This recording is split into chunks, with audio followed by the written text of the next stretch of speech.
Hey guys what's up, कैसे हैं आप सभी लोग। बहुत बहुत स्वागत है आप सबका आज के इस अमेजिंग से सेशन में। हम कर रहे हैं टैक्सेशन की revisionary series for CA intermediate examinations for May 25, September 25 as well as for January 2026 examinations. तो यहां पर जितने भी लोग नए हैं, मैं आपको पहले इस रिविजनरी सीरीज के थोड़े से फीचर्स बता देता हूं। तो यहां पर हम लोग चैप्टर वाइज रिविजन कर रहे हैं, हर चैप्टर का यहां पर रिविजन है। सारे के सारे चैप्टर्स का रिविजन होने वाला है, चाहे वो इनकम टैक्स का हो, चाहे वो जीएसटी का हो। फ्री कलर्ड पीडीएफ नोट्स मिल रहे हैं आपको, उसका लिंक आप लोगों को इस वीडियो के डिस्क्रिप्शन में मिल जाएगा।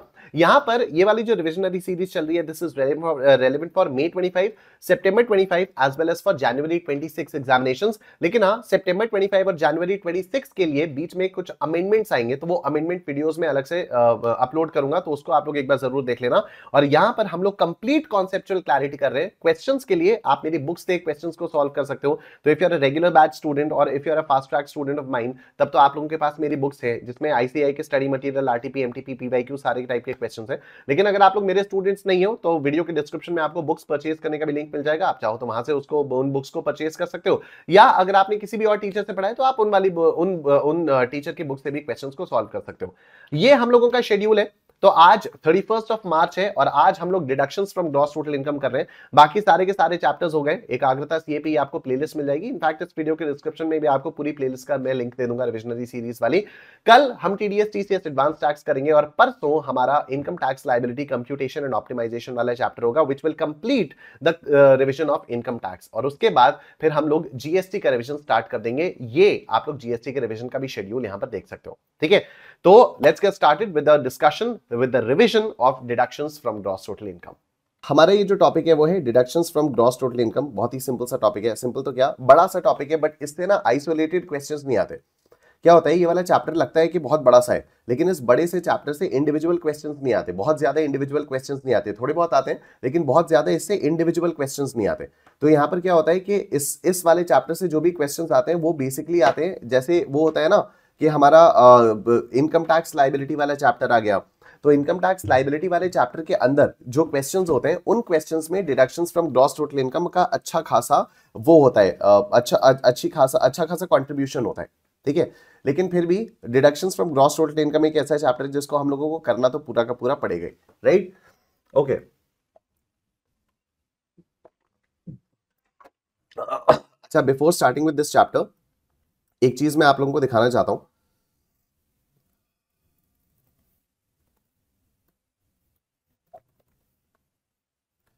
Before starting with this chapter एक चीज मैं आप लोगों को दिखाना चाहता हूं। ये देखो, आईसीएआई ने ना मॉक टेस्ट पेपर्स इशू किए हुए हैं, मॉडल टेस्ट पेपर्स, सॉरी। तो आईसीएआई ने हर सब्जेक्ट के लिए मॉडल टेस्ट पेपर्स इशू कर दिए हैं, and I think this is a great move by ICAI, ठीक है। तो मॉडल टेस्ट पेपर्स आप लोगों को कैसे मिलेंगे, अगर आपके पास अभी तक नहीं पहुंचे तो मैं आपको बता देता हूं। तो आपको आईसीएआई की वेबसाइट पर जाना है। आर्ची के पास पहुंच चुके हैं, दैट्स ग्रेट। तो कैसे जाना है, आपको आईसीएआई की वेबसाइट पर जाना है। वेबसाइट पर जब आप लोग जाओगे तो यहां पर क्लिक करोगे, खुल जा मेरे भाई। अरे वाई सो स्लो, ठीक है। फिर यहां पर आप स्टूडेंट्स पे आओगे, बीओएस नॉलेज पोर्टल पर आओगे। फिर यहां पर click here to visit BOS knowledge portal पर क्लिक करोगे, और उसके बाद आप यहां पर आओगे। ये पहले तो पॉपअप्स को क्लोज करना होगा, और पॉपअप्स क्लोज करने के बाद यहां पर आओगे new scheme of education and training पर। New scheme of education and training पर जब आप लोग क्लिक करोगे तो आपको स्टडी मटेरियल पर आना होगा। स्टडी मटेरियल के अंदर आप लोग आओगे यहां इंटरमीडिएट कोर्स के अंदर, और जब इंटरमीडिएट कोर्स के अंदर आओगे तो उसके बाद आप लोगों को यहां पर दिखाई दे जाएंगे जैसे ग्रुप 1 के मॉडल टेस्ट पेपर्स। तो अभी यहाँ पर ये ग्रुप 1 के जो मॉडल टेस्ट पेपर्स हैं, इनको आप लोग देखोगे ना, हर सब्जेक्ट के 8-8 मॉडल टेस्ट पेपर्स हैं। I just download it and show it to you.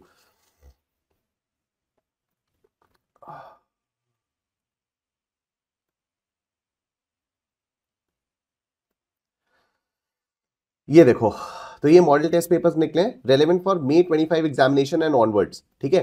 तो आपका एग्जाम चाहे मई में हो, सितंबर में हो, जनवरी में हो, कभी भी आपका एग्जाम हो, January 26 तक, एटलीस्ट टैक्स वाले जो पेपर्स है वो January 26 तक एप्लीकेबल है, अवेलेबल है, राइट। तो ये मॉडल टेस्ट पेपर्स आपको मिले। यहाँ पर आप लोग देख सकते हो हर सब्जेक्ट के ना 8-8 मॉडल टेस्ट पेपर्स है। तो जैसे अगर हम लोग टैक्स के बारे में भी बात करें तो टैक्स के भी 8 मॉडल टेस्ट पेपर्स अवेलेबल है यहाँ पर, ठीक है। और 8 मॉडल टेस्ट पेपर्स वाकई बहुत बड़ी बात होती है।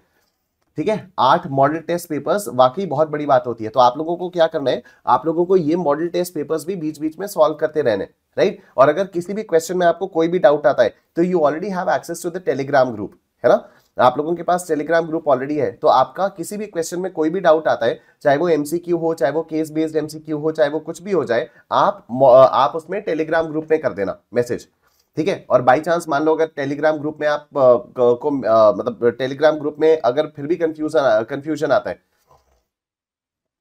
हाँ जी आरसी बिल्कुल सही कह रहे हो आप, कॉन्फिडेंस बढ़ जाएगा ये करने के बाद। तो टेलीग्राम ग्रुप में इसको डाल देना आप। अगर किसी भी क्वेश्चन में आपको कोई भी डाउट है, कोई भी कंफ्यूजन है, तो please put it on the Telegram group and I will make sure that I answer. वैसे तो आपस में ही आप लोग क्वेरी सॉल्व कर देते हो, ये मैं देख रहा हूँ काफी टाइम से कि आप लोग क्वेरीज डालते हो टेलीग्राम चैनल पे और वो ऑटोमेटिकली आप लोग आपस में ही कर लेते हो सॉल्व, ठीक है। और यही पर्पस है, मैंने इसी पर्पस के लिए वो टेलीग्राम ग्रुप बनाया भी है। लेकिन फिर भी अगर मान लो किसी क्वेश्चन में कोई भी कंफ्यूजन होता है तो आप टेलीग्राम ग्रुप पे डालो, आपस में अगर रिजॉल्व हो जाता है वेरी गुड, अगर आपस में रिजॉल्व नहीं हो पाता तो फिर मैं उसका जवाब दे दूंगा आप लोगों को, ठीक है। तो ये एक बहुत ही अच्छा इनिशिएटिव है आईसीएआई की तरफ से। बहुत पहले ऐसा होता था, 2009 में होता था ऐसा, 2008-9 में होता था, स्टडी मटेरियल के साथ ही मॉडल टेस्ट पेपर्स बन के आते थे, ठीक है। उसके बाद फिर आईसीएआई ने बंद कर दिया, लेकिन अभी हम लोगों की किस्मत अच्छी है कि एक बार फिर से आईसीएआई ने इसको रिज्यूम कर लिया है, इस वाली चीज को, ठीक है। तो ये भी है और मतलब आंसर्स वगैरह सब कुछ है। अच्छा, इनकम टैक्स के अलग है, हाँ ठीक है, इनकम टैक्स का और जीएसटी के अलग अलग है, तो बहुत ही बढ़िया है। तो इसको आप लोग इस तरह से देख सकते हो, ठीक है। तो this is a great move और 8 मॉडल टेस्ट पेपर्स हैं, दिस इज ग्रेट, ठीक है। तो इसको आप लोग कर लेना। अब आप मुझे 1 मिनट दो, मैंने आपसे बताया मुझे जुकाम हो गया आज सुबह से बहुत भयंकर, तो हो सकता है बीच बीच में इस तरह के गैप्स आए, ठीक है। Just give me 1 moment.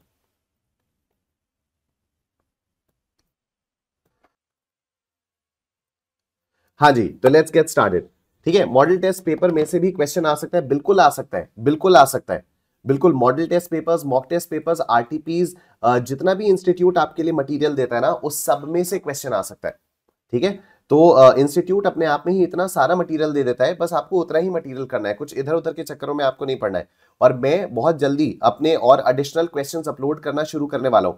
तो ये जो आपकी गूगल ड्राइव है ना, जो फास्ट ट्रैक वाले स्टूडेंट्स के पास भी है, रेगुलर बैच वाले स्टूडेंट्स के पास भी है, और बुक में भी आप लोगों को दिख रहा होगा वो क्यूआर कोड है। तो I will be uploading a lot of additional questions also, ठीक है। मतलब पास्ट एग्जामिनेशन क्वेश्चंस को ही लेटेस्ट लॉ के हिसाब से सॉल्व करके आई विल बी अपलोडिंग। तो पहले मेरा टारगेट रहेगा पास्ट एग्जामिनेशन क्वेश्चंस को सॉल्व करना, उसके बाद आरटीपी एमटीपी में डालता रहूंगा, लेकिन पहला टारगेट रहेगा पास्ट एग्जामिनेशन क्वेश्चंस को सॉल्व करके अपलोड करते रहना, ठीक है, जिससे आप लोग उनकी भी प्रैक्टिस करते रहो। So please remember one thing, the more questions you practice, the more confident you will get, right. The more questions you will practice, the more confident you will get. क्या होता है, जब आप बहुत सारे क्वेश्चन सॉल्व करते हो ना, तो आपको समझ में आने लग जाता है कि यार मैक्सिमम एडजस्टमेंट्स तो सेम टाइप के आते हैं, और ये कोई टीचर आपको नहीं बता सकता। You need to understand this, ये आप ही लोगों को सॉल्व करना है, ठीक है। तो इस बार एकाग्रता से 6 रैंक्स आई हैं। जो जनवरी 25 में एग्जाम हुआ था उसमें एकाग्रता से 6 रैंक्स आई हैं। मैं चाहता हूं अभी मई 25 वाला जो एग्जाम होगा, मई 25 वाला जो एग्जाम होगा, उसमें कम से कम 15 से 20 रैंक्स हमारी एकाग्रता सीए से आनी चाहिए, ठीक है। और रैंक लाने का एक ही तरीका होता है यार, सारे सब्जेक्ट्स के क्वेश्चंस को आपको लिखकर प्रैक्टिस करनी पड़ेगी। ऐसा नहीं है कि सिर्फ टैक्स में आप लोगों ने लिखकर प्रैक्टिस की तो हो गया, आपको एडवांस्ड अकाउंट्स में भी करना पड़ेगा, आपको लॉ में भी करना पड़ेगा, और आपको बाकी जो ग्रुप 2 के तीनों सब्जेक्ट्स हैं उसमें भी करना पड़ेगा, कॉस्टिंग में, एफएमएसएम में और ऑडिटिंग में भी, ठीक है। जो लोग 2 ग्रुप्स दे रहे हैं वो उनकी बात कर रहा हूं। जो लोग सिंगल ग्रुप दे रहे हैं, आप लोग बिल्कुल चिंता मत करो, बिल्कुल भी चिंता मत करो कि अरे मैं रैंक नहीं ला पाऊंगा या मैं रैंक नहीं ला पाऊंगी, कोई फर्क नहीं पड़ता, ठीक है, कोई फर्क नहीं पड़ता। लेकिन हां, अगर आप लोग रैंक को टारगेट कर रहे हो, अगर आप लोग बोथ ग्रुप्स के हिसाब से रैंक को टारगेट कर रहे हो, तो फिर वो टारगेट कैसे अचीव होगा वो मैं आप लोगों को बता रहा हूं यहां पर, ठीक है। रैंक के चक्कर में कोई मे वाला अटेम्प्ट स्किप नहीं करेगा। जो लोग मई में सिंगल ग्रुप देने का प्लान कर रहे हैं वो लोग मई में आराम से सिंगल ग्रुप देंगे, ठीक है। जो लोग मई में बोथ ग्रुप्स देने का प्लान कर रहे हैं उनको किस तरह से करना है वो मैंने आपको बताया। You have to practise more and more questions. Done, done हो गई बात। 10 रैंक्स आएंगी इस बार Deven, very nice, thank you sir, इसकी बहुत नीड थी बहुत। हाँ हाँ बिल्कुल होगा यार, बिल्कुल होगा।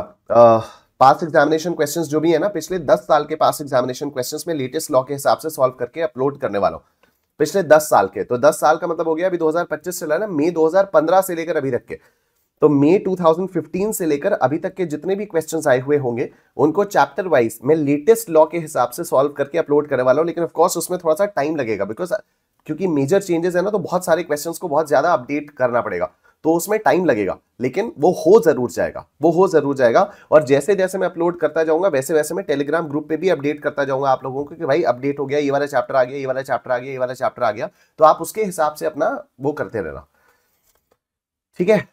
आओ चलो अब ये वाला चैप्टर हम लोग स्टार्ट करते हैं,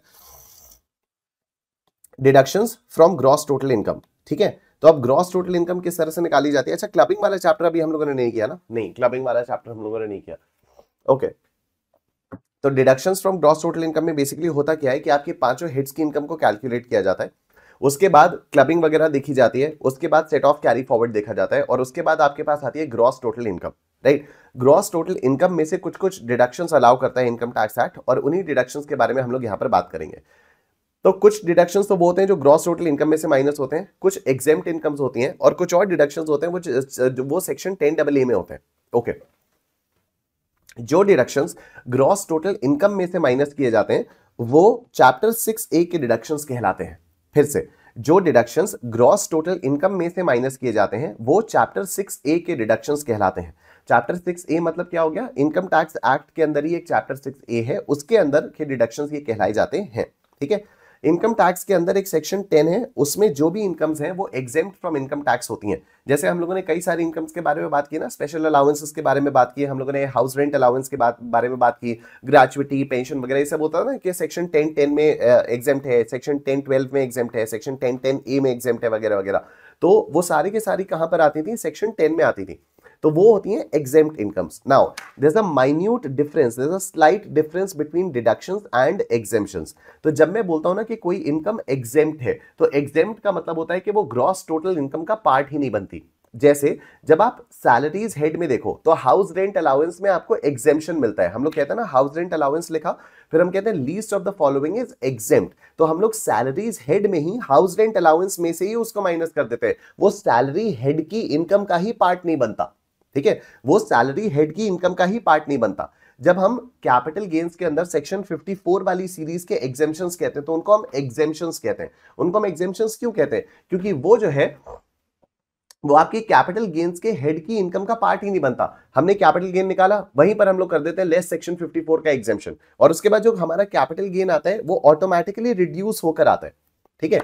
अच्छा, लेकिन जो हमारी जो स्टैंडर्ड डिडक्शन होता है सैलरीज का, जो सैलरीज का स्टैंडर्ड डिडक्शन होता है उसको हम लोग डिडक्शन क्यों कहते हैं, क्योंकि वो ग्रॉस सैलरी में से माइनस किया जाता है, ठीक है। वो ना ग्रॉस सैलरी में से माइनस किया जाता है और फिर वो सैलरी आती है, राइट।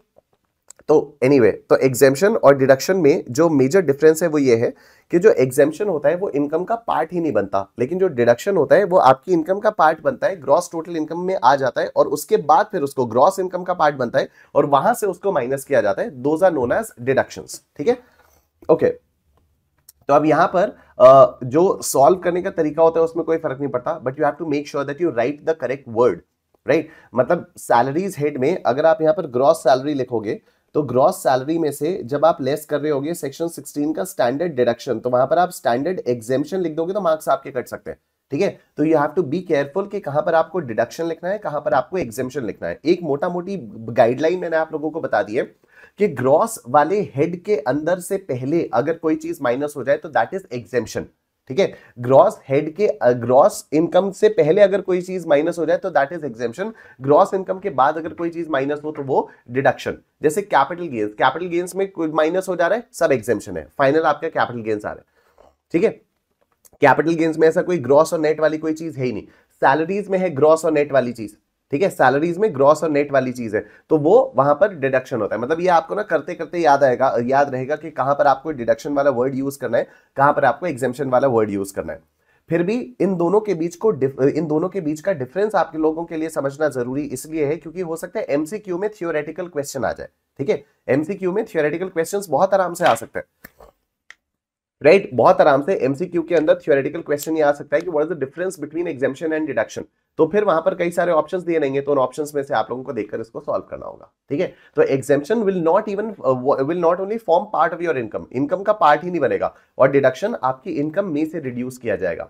प्रैक्टिकली जब आप क्वेश्चंस को सॉल्व करोगे तो आपको दोनों चीजें सेम लगेंगी, लेकिन फिर भी एग्जाम हॉल में आपको इसी तरह से लिखना होगा, ठीक है। तो अब देखो सेक्शन 10 के जो एग्जेम्पशंस है वो क्या है, various sources of income are exempt from the total income, exempt incomes are not considered in taxable income calculation, certain exemptions lost under concessional rates, section 115 BSc. तो मतलब क्या हो गया कि जो 115 बीएससी वाला आपकी न्यू स्कीम होती है उसमें कई सारे एग्जेम्पशंस को डिसअलाउ किया हुआ है, वो एग्जेम्पशन अब अवेलेबल ही नहीं है। जैसे लीव ट्रैवल कंसेशन आपको तभी मिलेगा जब आप ओल्ड स्कीम में रहोगे, हाउस रेंट अलाउंस आपको इसका एग्जेम्पशन तभी मिलेगा जब आप ओल्ड स्कीम में जाओगे, special allowances with exceptions, daily allowances और कॉन्स्टिट्यूएंसी अलाउंसेस फॉर एमपीज और state legislatures, exemption related to miners income, ठीक है। तो ये क्लबिंग में माइनर इनकम वाला होता है सेक्शन 1032 का एग्जेम्पशन, वो भी सिर्फ ओल्ड स्कीम में मिलता है, न्यू स्कीम में नहीं मिलता। ओके अब हम इन दो डिडक्शंस के बारे में बात करेंगे, एक तो चैप्टर 6A का डिडक्शन और दूसरा सेक्शन 10AA का डिडक्शन, ठीक है। तो deductions from gross total income to determine the taxable income, तो ये क्या होता है, ग्रॉस टोटल इनकम में से माइनस किया जाता है जिससे आपके पास टैक्सेबल इनकम आ जाती है। Deductions for specific investments expenses under old tax regime, तो ये भी जो चैप्टर 6A के डिडक्शंस होते हैं ओल्ड टैक्स रेजिम में आते हैं। Under section 115 BSC limited deductions allowed, example employer's contribution to NPS, central government Agnipath scheme, employment of new employees वगैरह वगैरह। और सेक्शन 10AA क्या होता है, सेक्शन 10AA SEZ यूनिट्स के लिए होता है, स्पेशल इकोनॉमिक जोन के अंदर जो यूनिट्स होती हैं जो एक्सपोर्ट करती हैं उन लोगों के लिए 10AA वाला एग्जेम्पशन होता है। प्लीज 1 मिनट का टाइम देना मुझे। ऑलराइट सर मुझे पहले 5 हेड्स ऑफ इनकम कर लेना चाहिए उसके बाद ही ये चैप्टर करना चाहिए क्या, बिकॉज अभी मेरा सिर्फ इनकम फ्रॉम हाउस प्रॉपर्टी ही हुआ है।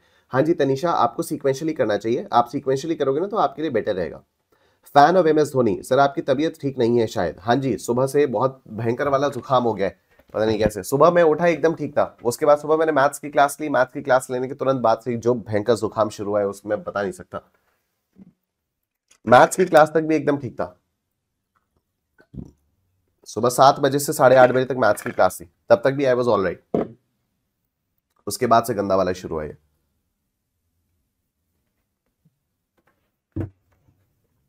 एनीवे लेट्स सी, तो deductions for SEZ units not applicable under the concessional rates of section 115 BSC, मतलब ये जो 10AA वाले एग्जेम्पशंस हैं, 10AA वाला जो डिडक्शन है ये भी उसमें नहीं है, न्यू स्कीम में नहीं मिलता, ठीक है। देखो difference between deduction and exemption, तो comparison of deduction chapter 6 and section 10AA and exemption section 10 क्या होता है।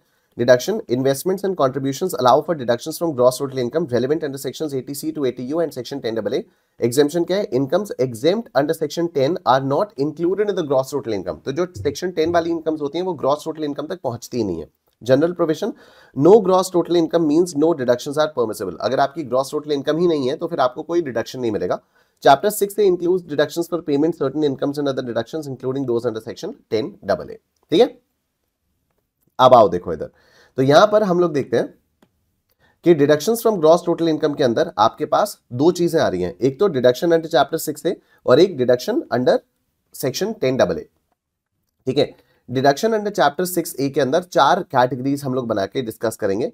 सबसे पहला है deductions in respect of certain payments, मतलब आपने अगर कुछ कुछ पेमेंट किया तो आपको उसका डिडक्शन मिलेगा। फिर दूसरा है deductions in respect of certain incomes, मतलब अगर आपने कुछ कुछ इनकम्स अर्न की तो आपको उसका डिडक्शन मिलेगा। फिर है deductions in respect of other incomes, अगर आपकी कुछ कुछ और इनकम्स है तो उसका आपको डिडक्शन मिलेगा। और फिर आपका आता है अदर डिडक्शंस, ठीक है। अब एक एक करके हम लोग यहां पर चलते हैं। तो सबसे पहले ये वाली जो चीज है ना, deduction in respect of certain payments, जो सबसे पहले ये है deduction in respect of certain payments, ठीक है। तो deduction in respect of certain payments के अंदर भी हमारे पास 17 सेक्शंस हैं, तो उन 17 सेक्शंस को हम लोग डिस्कस करेंगे। Deduction in respect of other incomes, इसमें हम लोगों के पास 3 सेक्शंस हैं, उनको डिस्कस करेंगे। Deduction in respect of other incomes में हम लोगों के पास 2 सेक्शंस हैं, उसको डिस्कस करेंगे। और यहां पर हमारे पास एक सेक्शन है, उसको डिस्कस करेंगे, ठीक है। तो यहाँ पर 80C से लेकर अच्छी खासी सीरीज चलेगी, 80C से लेकर अच्छी खासी सीरीज चलेगी। यहाँ पर अदर सर्टेन इनकम्स में हमारे पास 3 सेक्शंस आएंगे, 80JJAA, 80TTA, नहीं 80TTA नहीं, 80JJAA, 80QQB और 80RRB, 80QQB और 80RRB। ये अदर इनकम्स में हमारे पास 2 सेक्शंस आएंगे, 80TTA और 80TTB, और यहां पर अदर डिडक्शंस में हमारे पास आएगा 80U, ठीक है। तो इस तरह से चलेगा, आओ एक एक करके देखते हैं, राइट।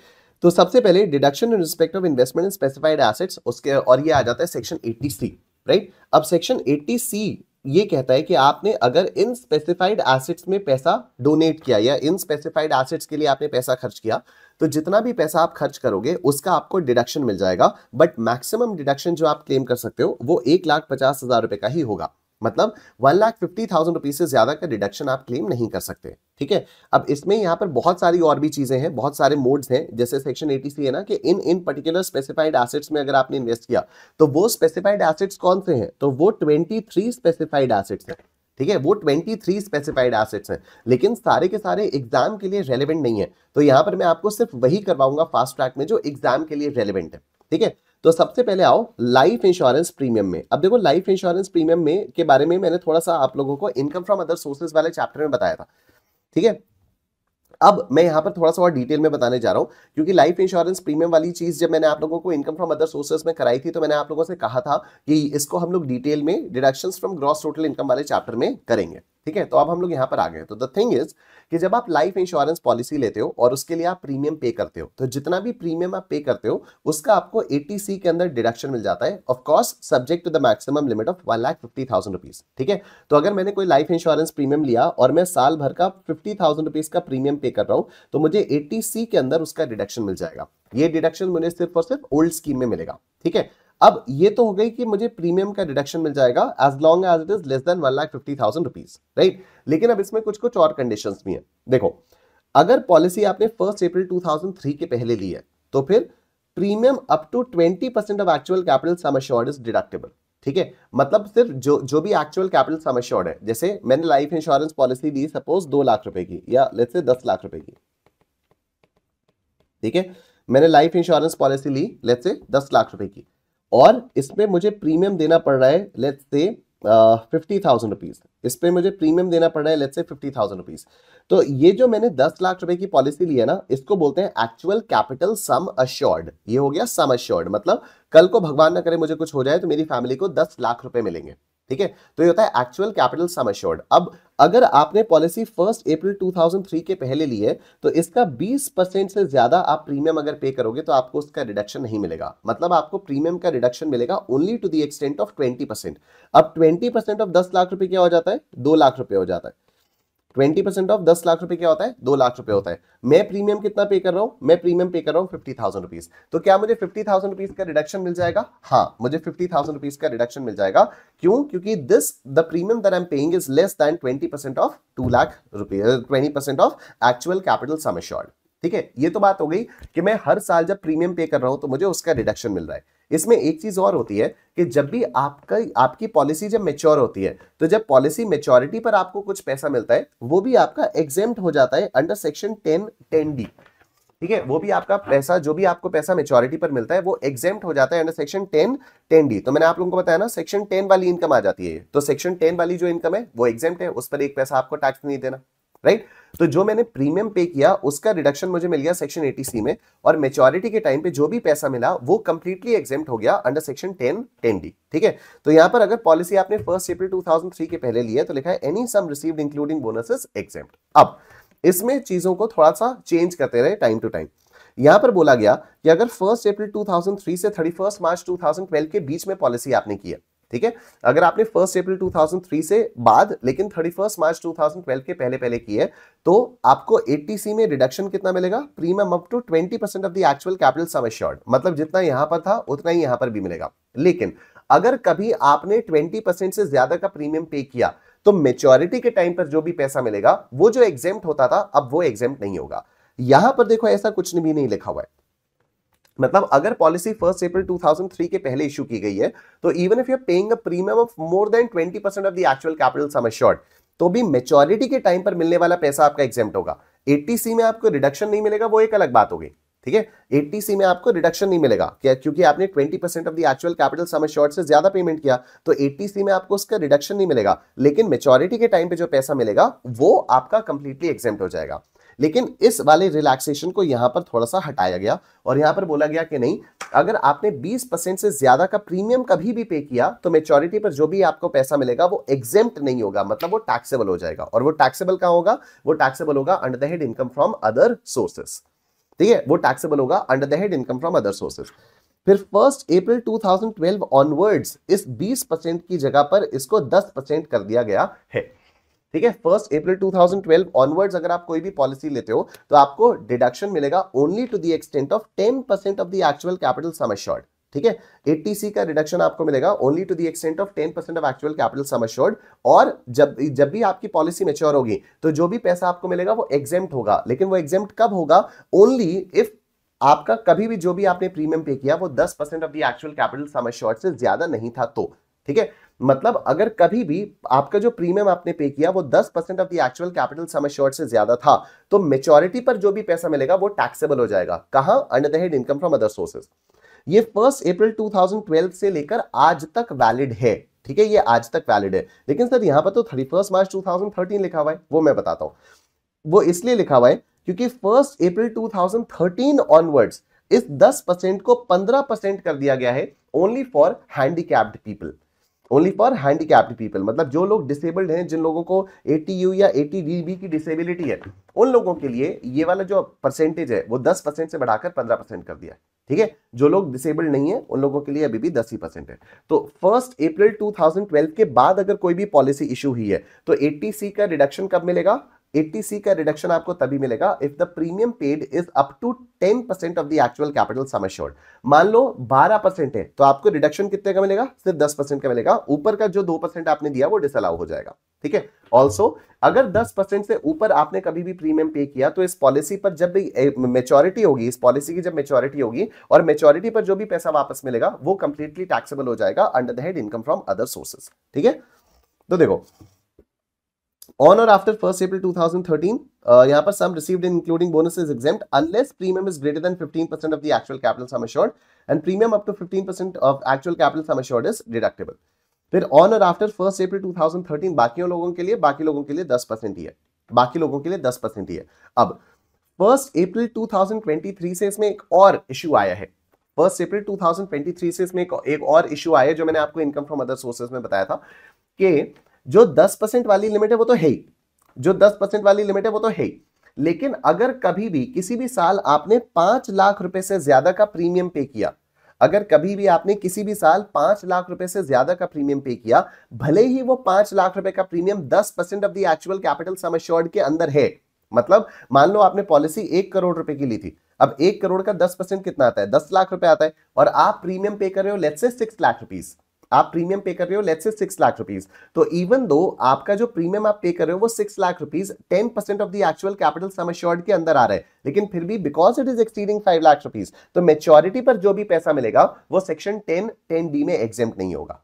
ठीक है, वो सेक्शन 10(10)(d) में एग्जेम्प्ट नहीं होगा, वो टैक्सेबल हो जाएगा। और वो टैक्सेबल कहां पर होगा? वो टैक्सेबल होगा under the head income from other sources. Right, तो ये वाली चीज मैंने आप लोगों को इनकम फ्रॉम अदर सोर्सेज में बताई थी, और मैंने इसके लिए कहा था कि ये कैसे होगा। इसके लिए गवर्नमेंट ऑफ इंडिया ने एक पूरा गाइडेंस नोट निकाला है, एक पूरा सर्कुलर निकाला है, जहां पर गवर्नमेंट ऑफ इंडिया ने पूरी गाइडलाइंस दी हुई है कि किस तरह से कैलकुलेशन होगा, और उस कैलकुलेशन को मैंने पूरा आप लोगों को 1 घंटा लगाकर समझाया हुआ है, और वो उसका लिंक मैंने आप लोगों को इनकम फ्रॉम अदर सोर्सेज के नोट्स में दिया हुआ है। ठीक है, मैं आपको एक बार दिखाऊं क्या है इनकम फ्रॉम अदर सोर्सेज के notes. Income from other sources, ये रहे इनकम फ्रॉम अदर सोर्सेज के नोट्स। यहां पर कहीं ना कहीं मैंने आप लोगों को दिया था ये देखो, ये रहा वो गाइडेंस नोट, ये रही वो गाइडलाइंस। ठीक है, ये रही वो गाइडलाइंस, ये मैंने आप लोगों को दिखाया था जब मैं इसका फास्ट ट्रैक चल रहा था ना, तो ये रही वो guidelines. Guidelines under section 10(10)(d) of income tax act 1961। ठीक है, तो मैंने आप लोगों को दिया था कि अगर आप लोगों ने प्रिंट आउट निकलवाया तो ये QR कोड जब आप स्कैन करोगे तो पूरा का पूरा एक्सप्लेनेशन आपको मिल जाएगा, या फिर अगर आप यहाँ पर क्लिक करोगे PDF से, अगर आप लोग ऑनलाइन देख रहे हो तो आप लोग इस पर क्लिक करोगे, या फोन पे देख रहे हो आप लोग इस पर क्लिक करोगे, you will automatically be redirected to the YouTube video from the exact time stamp जहां से एग्जैक्टली इसी वाले सर्कुलर का एक्सप्लेनेशन शुरू हुआ है। ठीक है, तो ये बिल्कुल वही है कि in cases where an SSC has a single life insurance policy या मल्टीपल लाइफ इंश्योरेंस पॉलिसीज वगैरह भी हो सकती हैं। खैर पूरा का पूरा मैंने प्रॉपर तरीके से समझाया हुआ है, बहुत सारी सिचुएशंस है, बहुत सारे एग्जांपल्स हैं, तो everything will be properly understood by you if you just watch that video. ये याद आ रहा है आप लोगों को? हाँ जी, फैन ऑफ MS धोनी, जाऊंगा डॉक्टर के पास। ये याद आ रहा है आप लोगों को? इनकम फ्रॉम अदर सोर्सेज में मैंने बताया था, यस, क्विकली एवरीवन, यस ना? Priyanka, Nishita, fan of MS Dhoni, Karishma, ठीक है। तो ये अभी आप लोगों को ये वाला जो एटीसी का लाइफ इंश्योरेंस पॉलिसी वाला था, ये क्लियर हुआ? एटीसी का लाइफ इंश्योरेंस पॉलिसी वाला क्लियर हो गया ना? ये डेट्स आपको याद रखनी है। Before 1 April 2023, before 1 April 2003 20%, from 1 April 2003 to 31 March 2012 20%, ठीक है। And from 1 April 2012 onwards 10%। बस इतना याद रखना है। 1 अप्रैल 2012 से पहले तो 20%, 1 अप्रैल 2012 के बाद है तो 10%। इतना ही आपको याद रखना है। This is the date that you need to remember, 1 April 2012 for ATC. ATC के रिडक्शन के लिए आपको बस 1 अप्रैल 2012 वाली डेट को याद रखना है कि उससे पहले अगर पॉलिसी ली थी तो 20% of the actual capital sum assured का रिडक्शन आपको मिलेगा। उसके बाद अगर पॉलिसी ली थी तो 10% of the actual capital sum assured का आपको रिडक्शन मिलेगा अंडर सेक्शन 80C, ठीक। Now this is done. तो ये तो एटीसी का सिर्फ एक हुआ। मैंने आपको बताया 23 है, ठीक है, टोटल 23 है, लेकिन जो इंपॉर्टेंट वाले वो सिर्फ 9 है। तो एक हो गया। दूसरा क्या है? Contribution to PPF, SPF, RPF and approved superannuation fund. तो अगर आप पब्लिक प्रोविडेंट फंड वगैरह में पैसा इन्वेस्ट करते हो तो उसका भी आपको रिडक्शन मिल जाता है अंडर सेक्शन 80C। ध्यान रखना 80C के अंदर जितने भी मोड्स है ना, उन सबका डिडक्शन टोटल मिला के 1.5 लाख से ज्यादा नहीं हो सकता, ठीक है। ऐसा नहीं है कि लाइफ इंश्योरेंस पॉलिसी का प्रीमियम आप 1.5 लाख तक पे कर दो तो उसका 1.5 लाख का रिडक्शन मिल गया। पीपीएफ में आपने अलग से 1.5 लाख डाल दिया, उसका आपको 1.5 लाख का रिडक्शन मिल गया एंड सो ऑन। ऐसा नहीं है, ठीक है। 1.5 लाख का रिडक्शन ओवरऑल है। एटीसी के अंदर जितने भी आपके पास मोड्स ऑफ इन्वेस्टमेंट्स मेंशन्ड है, उन सभी मोड्स ऑफ इन्वेस्टमेंट्स में जितना भी पैसा आप डालोगे उन सबका टोटल मिलाकर 1.5 लाख के ऊपर नहीं होना चाहिए।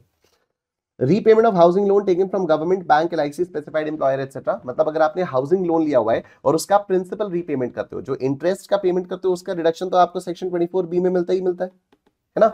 जो भी आप इंटरेस्ट का पेमेंट करते हो उसका रिडक्शन आपको सेक्शन 24B में तो मिलता ही मिलता है, ठीक है। जो भी आप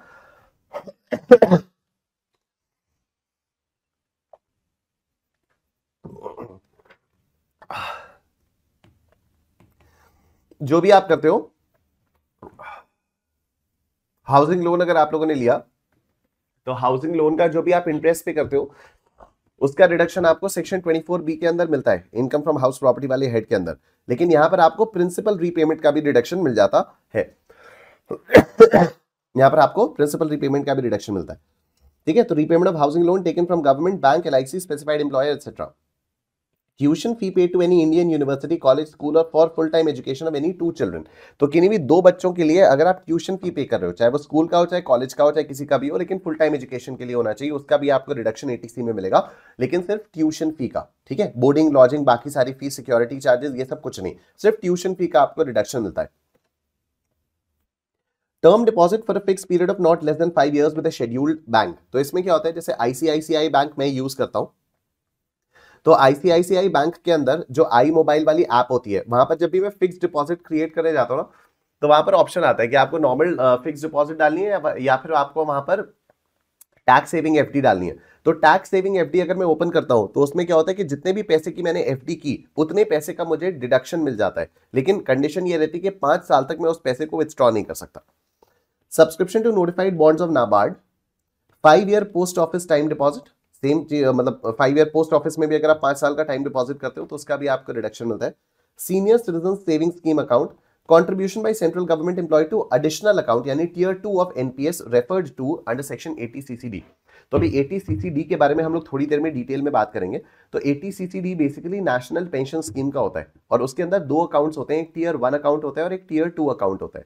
टियर 1 अकाउंट वाला जो भी पैसा होता है उसका डिडक्शन आपको 80CCD1 और 80CCD1B में मिलता है, ठीक है। 80CCD1 और 80CCD1B में मिलता है और टियर 2 वाला जो अकाउंट होता है उसका रिडक्शन आपको 80C में मिलता है, ठीक है। तो ये ध्यान रखना। अभी जनवरी 25 में ही इससे रिलेटेड एक क्वेश्चन आया था, या तो जनवरी 25 में इससे रिलेटेड एक क्वेश्चन आया था कहीं, तो मैंने देखा था, वो मैं आप लोगों को करवाऊंगा, ठीक है। वो वाला क्वेश्चन मैं करवा दूंगा, तो वो मैं पूरा सॉल्व करके तो एनीवे दे ही दूंगा ना। जितना भी मटेरियल होगा वो सारा सारा मैं पीडीएफ बना के आप लोगों के लिए अपलोड करता रहूंगा, तो वो आप देख लेना। फिर आप ये देखो, deduction in respect of contribution to certain pension funds 80CCC। तो अब 80CCC एक नया सेक्शन है और मतलब नया इन द सेंस कि एक अलग सेक्शन है। 80C हमारा कंप्लीट हो गया। तो 80C में टोटल 23 मोड्स हैं, लेकिन उन 23 मोड्स में से सिर्फ ये 9 इंपॉर्टेंट हैं, तो आपको इन 9 को ही याद रखना है, ठीक है। अभी हम इसी वाली कैटेगरी में हैं, deductions in respect of certain payments. इसमें टोटल 17 सेक्शंस हैं, 17 या 18 सेक्शंस हैं, ठीक है, अभी हम लोगों ने एक सेक्शन किया है यहाँ पर 80C। उसके बाद हम लोग आएंगे अब 80CCC पे। तो 80CCC कहता है कि अगर आप सर्टेन पेंशन फंड्स में अपना पैसा डालते हो तो आपको 1.5 लाख रुपए तक का उसमें भी डिडक्शन मिल जाता है। अब यहाँ पर आपको याद क्या रखना है कि एग्जाम हॉल में जब भी आप क्वेश्चन के अंदर देखोगे LIC पेंशन फंड, तो LIC पेंशन फंड जब भी आपको कहीं पर भी दिखाई देगा तो आपको इसका डिडक्शन देना होगा कहां, 80CCD के अंदर, सॉरी 80CCC के अंदर आपको इसका डिडक्शन देना होगा। ठीक है, आपको इसका रिडक्शन 80CCC के अंदर देना होगा। आई होप ये वाली बात एकदम क्लियरली आपको समझ में आ रही है, राइट। तो 1.5 लाख रुपए तक का रिडक्शन आपको 80CCC में भी मिल जाता है। उसके बाद हम लोग आ जा रहे हैं 80CCD में। लेकिन 80CCD करने से पहले मैं आपको एक और सेक्शन बताऊंगा, and that section is 80CCE। 80CCE एक ऐसा सेक्शन है जो कहता है कि 80C, 80CCC और 80CCD1 इन तीनों का डिडक्शन मिलाकर 1,50,000 रुपीज से ज्यादा नहीं हो सकता। ठीक है, 80CCE एक ऐसा सेक्शन है जो कहता है कि 80C, 80CCC और 80CCD1 इन तीनों सेक्शंस का डिडक्शन मिलाकर 1,50,000 रुपीज से ज्यादा नहीं हो सकता। ठीक है, तो 80CCC कहता है कि maximum permissible deduction under section 80C, 80CCC and 80CCD1 is 1,50,000 rupees. ठीक है, if it's not clear till now तो मैं आपको एकदम ओवरली क्लैरिफाई कर देता हूं कि हाँ, इस वाले चैप्टर में सेक्शन नंबर्स आप लोगों को याद रखने हैं। और अगर आप लोगों ने मुझसे रेगुलर क्लासेस की हैं तो रेगुलर क्लासेस भी अगर आप देखोगे ना तो आखिरी क्लास तक आपको सारे सेक्शन नंबर्स ऑटोमेटिकली याद हो चुके होते हैं। यहाँ पर जैसे आर्ची वगैरह है ना, आर्ची है यहाँ पर, और मुस्कान काजी हैं, आप सब लोग रेगुलर क्लास वाले स्टूडेंट्स हो, है ना। तो आप लोगों ने नोटिस किया होगा कि यहाँ पर एंड तक हमें सारे के सारे सेक्शंस सीक्वेंशियली सब याद हो चुके होते हैं। यस,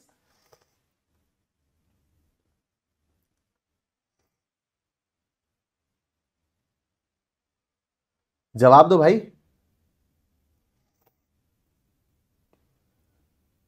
है ना। Ayush Varma, Muskan Kazi, Karishma Varma, yes, now I can see. तो ये आप लोग रेगुलर बैच वाले स्टूडेंट, यस रंजीत, है ना। तो लास्ट तक, आखिरी क्लास तक आपको सारे के सारे सेक्शंस याद भी हो चुके होते हैं। तो ये सारे सेक्शन नंबर्स याद करने आप लोगों के लिए जरूरी है। ठीक है, ओके। तो अब हम लोग 80CCE कर चुके हैं, 80CCE कर चुके हैं। अब मैं आपको 80CCD कराता हूं। 80CCD के अंदर 3 सब सेक्शंस होते हैं, 80CCD1, 80CCD1B और 80CCD2। ठीक है, 80CCD2। अभी 80CCE में हम लोगों ने क्या बात की, 80CCE में हम लोगों ने बात की कि इन 3 सेक्शंस का 80C, 80CCC और 80CCD1, ठीक है, इन 3 सेक्शंस का रिडक्शन मिलाकर 1.5 लाख रुपए के ऊपर नहीं होना चाहिए, राइट। 80CCD में अगर हम लोग देखें तो सिर्फ ये वाला जो सेक्शन है ये 80CCE की लिमिट के अंदर कवर्ड है। इन दोनों सेक्शंस को 80CCE अपने अंदर कवर नहीं करता। मतलब अगर 80CCD1B में रिडक्शन लेना है तो 1,50,000 रुपीज की जो 80CCE वाली कैप है वो इस पर अप्लाई नहीं करेगी, एंड 80CCD2 को में जो भी डिडक्शन है उसके ऊपर भी 1,50,000 वाली जो कैप है वो अप्लाई नहीं करती है। ठीक है, इसके ऊपर भी 1,50,000 रुपीज वाली जो कैप है वो अप्लाई नहीं करती है। ये बात सबको क्लियर हो रही है। चलो अब हम लोग बात करते हैं 80CCD के बारे में। Alright, let's talk about 80CCD now. तो 80CCD है क्या, क्यों आया, उसके बारे में मैं आपको बता देता हूं। तो बहुत पहले क्या होता था, 2004 से पहले जिन लोगों की भी गवर्नमेंट जॉब होती थी उसको, उन लोगों को रिटायरमेंट के बाद पेंशन मिलती थी। जैसे मेरे दादाजी सेशंस कोर्ट में जज हुआ करते थे, ठीक है, वो 1995 में रिटायर हुए और आज तक, आज 30 साल हो चुके हैं, 2025 चल रहा है, तो 1995 से लेकर अभी तक देखा जाए तो 30 इयर्स हो चुके हैं, और 30 इयर्स से लगातार हर महीने मेरे दादाजी को अच्छी खासी पेंशन मिल रही है। ठीक है, मेरे जो पापा हैं वो भी इलाहाबाद यूनिवर्सिटी में प्रोफेसर हैं और वो 2 साल के अंदर अंदर रिटायर होने वाले हैं। तो वो भी 1980s से यूनिवर्सिटी में काम कर रहे हैं और 2 साल में जब वो रिटायर हो जाएंगे, 65 की एज में वो रिटायर होंगे, उसके बाद लाइफ लॉन्ग उनको पेंशन मिलती रहेगी। ठीक है, तो जितने भी लोग गवर्नमेंट जॉब में 2004 से पहले जाते थे उनको सरकार अपनी तरफ से पेंशन देती थी। लेकिन 2004 के बाद से इस स्कीम को थोड़ा सा चेंज किया गया है। कैसे चेंज किया गया है कि हर महीने आप ही की सैलरी में से कुछ कुछ पैसा काटा जाएगा और उतना ही पैसा एम्प्लॉयर भी कंट्रीब्यूट करेगा। और जब आप रिटायर हो जाओगे, 60-62 साल के हो जाओगे, वो एग्जैक्ट मुझे एज लिमिट याद नहीं है, लेकिन जब आप रिटायर हो जाओगे 60 62 65 जितने भी साल के आप हो जाओगे, उसके बाद से क्या होगा, आपका जो वो कॉर्पस बन चुका होगा उसी में से आपको पेंशन दी जाएगी, उसी में से आपको पेंशन दी जाएगी। ठीक है, तो अब यहां पर क्या हो गया, तो ये होती है नेशनल पेंशन स्कीम। ठीक है, this is what, this is the national pension scheme. तो अब क्या होता है कि हर महीने आपकी सैलरी में से थोड़ा सा पैसा काट लिया जाता है, आपका एम्प्लॉयर सेम पैसा कंट्रीब्यूट करता है और वो एक फंड में जाकर जमा होता है। ठीक है, अब ये अगर जैसे मैं सेल्फ एम्प्लॉयड हूं तो क्या मैं भी 80 का बेनिफिट ले सकता हूं, नेशनल पेंशन स्कीम में क्या मैं भी इन्वेस्ट कर सकता हूं? हाँ, मेरे अगर आप पर्सनल ओपिनियन मानोगे, अगर मेरा पर्सनल ओपिनियन मैं आपको बताऊं तो national pension scheme is a great initiative by the government. ठीक है, not just for government employees, हम जैसे लोगों के लिए भी, जो सेल्फ एम्प्लॉयड लोग हैं, उन लोगों के लिए भी बहुत सही चीज हो जाती है ये, क्योंकि हम लोग इसमें भी पैसा डाल सकते हैं, हमें डिडक्शंस भी मिल जाते हैं और यहां से जो रिटर्न्स होते हैं ना वो भी बड़े अच्छे होते हैं। तो यहाँ पर बहुत सारे ऑप्शंस होते हैं। कभी आप लोग एग्जाम जब आपका खत्म हो जाए ना तो इसके बारे में थोड़ा सा और एक्सप्लोर करना, नेशनल पेंशन स्कीम के बारे में। मुझे क्योंकि एग्जाम ओरिएंटेड पढ़ाना होता है तो इसलिए मैं थोड़ा सा और इलैबोरेट करके मैं आपको बता नहीं पाता हूँ। अदरवाइज नेशनल पेंशन स्कीम में मैंने भी इन्वेस्ट किया हुआ है, मैंने 2 साल पहले इन्वेस्ट किया था and it's giving good returns. ठीक है, तो वहां पर ऑप्शंस होते हैं कि आप कौन कौन सी चीजें ट्राई कर सकते हो, कैसे देख सकते हो वगैरह वगैरह, और वहां पर आपको इसका रिडक्शन वगैरह भी मिल जाता है। Done, okay. तो अब ATCCD के अंदर 3 सबसेक्शंस होते हैं, ATCCD 1, ATCCD 1B और ATCCD 2। ठीक है, अब जो सेल्फ एम्प्लॉयड लोग होते हैं वो कैसे इस सेक्शन का बेनिफिट अवेल कर सकते हैं उसके बारे में हम लोग बाद में बात करेंगे। पहले हम लोग एम्प्लॉयर और एम्प्लॉय के पॉइंट ऑफ व्यू से बात करते हैं। चाहे आप गवर्नमेंट एम्प्लॉय हो, चाहे आप प्राइवेट एम्प्लॉय हो, आप ATCCD का बेनिफिट ले सकते हो। इनिशियली जब ये वाला सेक्शन लॉन्च किया गया था तो सिर्फ और सिर्फ गवर्नमेंट एम्प्लॉइज के लिए लॉन्च किया था, लेकिन इवेंचुअली इसको नॉन गवर्नमेंट एम्प्लॉइज के लिए भी ओपन कर दिया गया था, मतलब प्राइवेट सेक्टर वाले लोग भी इसमें अपना बेनिफिट ले सकते हैं। ठीक है, अब देखो, central government employees post 1 January 2004, others and self employed, तो सारे लोगों के लिए एप्लीकेबल है ATCCD 1। ATCCD 1 भी क्या है, all individuals contributing to NPS, और ATCCD 2 क्या है, employer's contribution to employee's pension account. अब मैं आपको एक और छोटी सी चीज बता देता हूं, शॉर्ट में बता देता हूं। जितना भी पैसा आप स्वयं कंट्रीब्यूट करते हो एनपीएस में, आपको उसका डिडक्शन इन 2 सेक्शंस के अंदर मिलता है। कितना कितना डिडक्शन मिलता है, कितना कितना लेना चाहिए, उसके बारे में बात करेंगे। लेकिन जो सेल्फ का कंट्रीब्यूशन होता है उसका रिडक्शन आपको इन 2 सेक्शंस में मिलता है, ATCCD 1 और ATCCD 1B। और अगर आपके एम्प्लॉयर भी कंट्रीब्यूट करते हैं तो उसका रिडक्शन आपको ATCCD 2 में मिलता है। ठीक है, एम्प्लॉयर अगर कंट्रीब्यूट करता है तो इसका रिडक्शन आपको ATCCD 2 में मिलता है। मुझे 1 मिनट देना आप लोग प्लीज।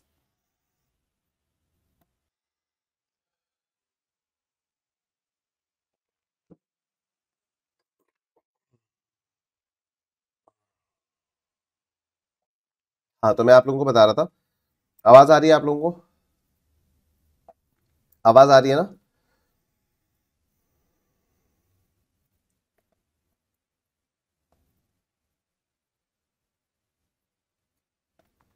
ठीक है, तो देखो, ATCCD 1 और ATCCD 1B, इनका रिडक्शन आपके आपके जो खुद कंट्रीब्यूट करते हो उसका रिडक्शन आपको इन 2 सेक्शंस में मिलता है, और ATCCD 2 में एम्प्लॉयर के कंट्रीब्यूशन का रिडक्शन आप लोगों को मिलता है। ठीक है, ATCCD 2 में एम्प्लॉयर के कंट्रीब्यूशन का रिडक्शन आपको मिलता है।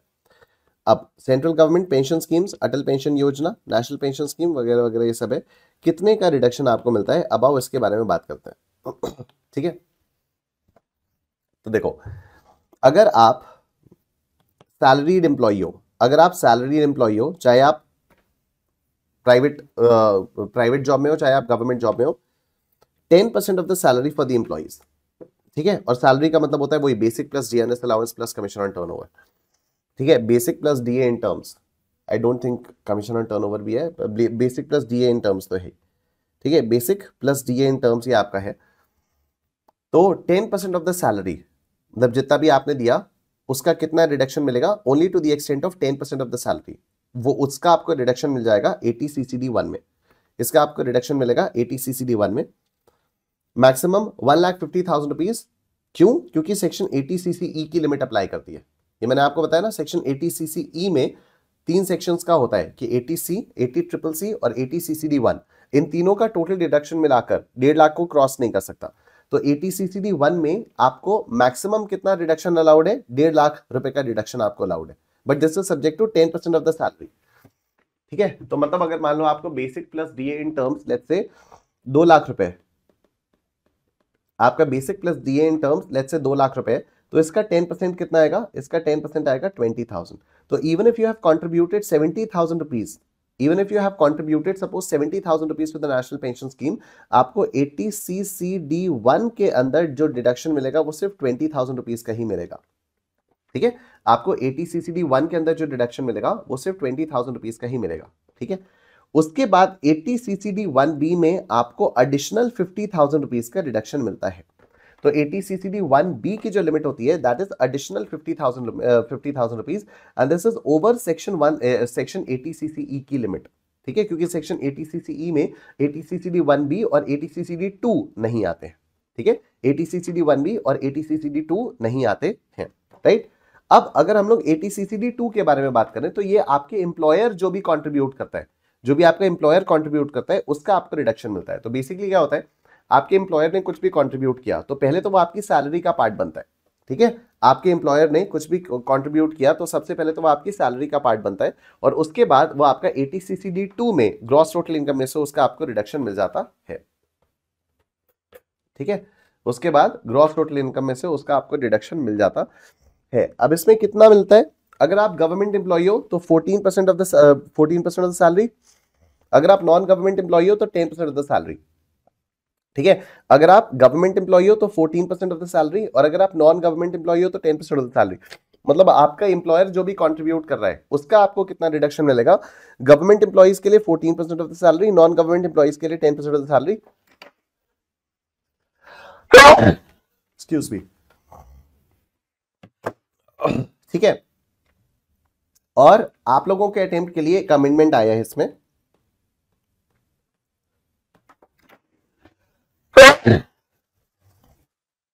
आप लोगों के अटेम्प्ट के लिए इसमें एक अमेंडमेंट आया है।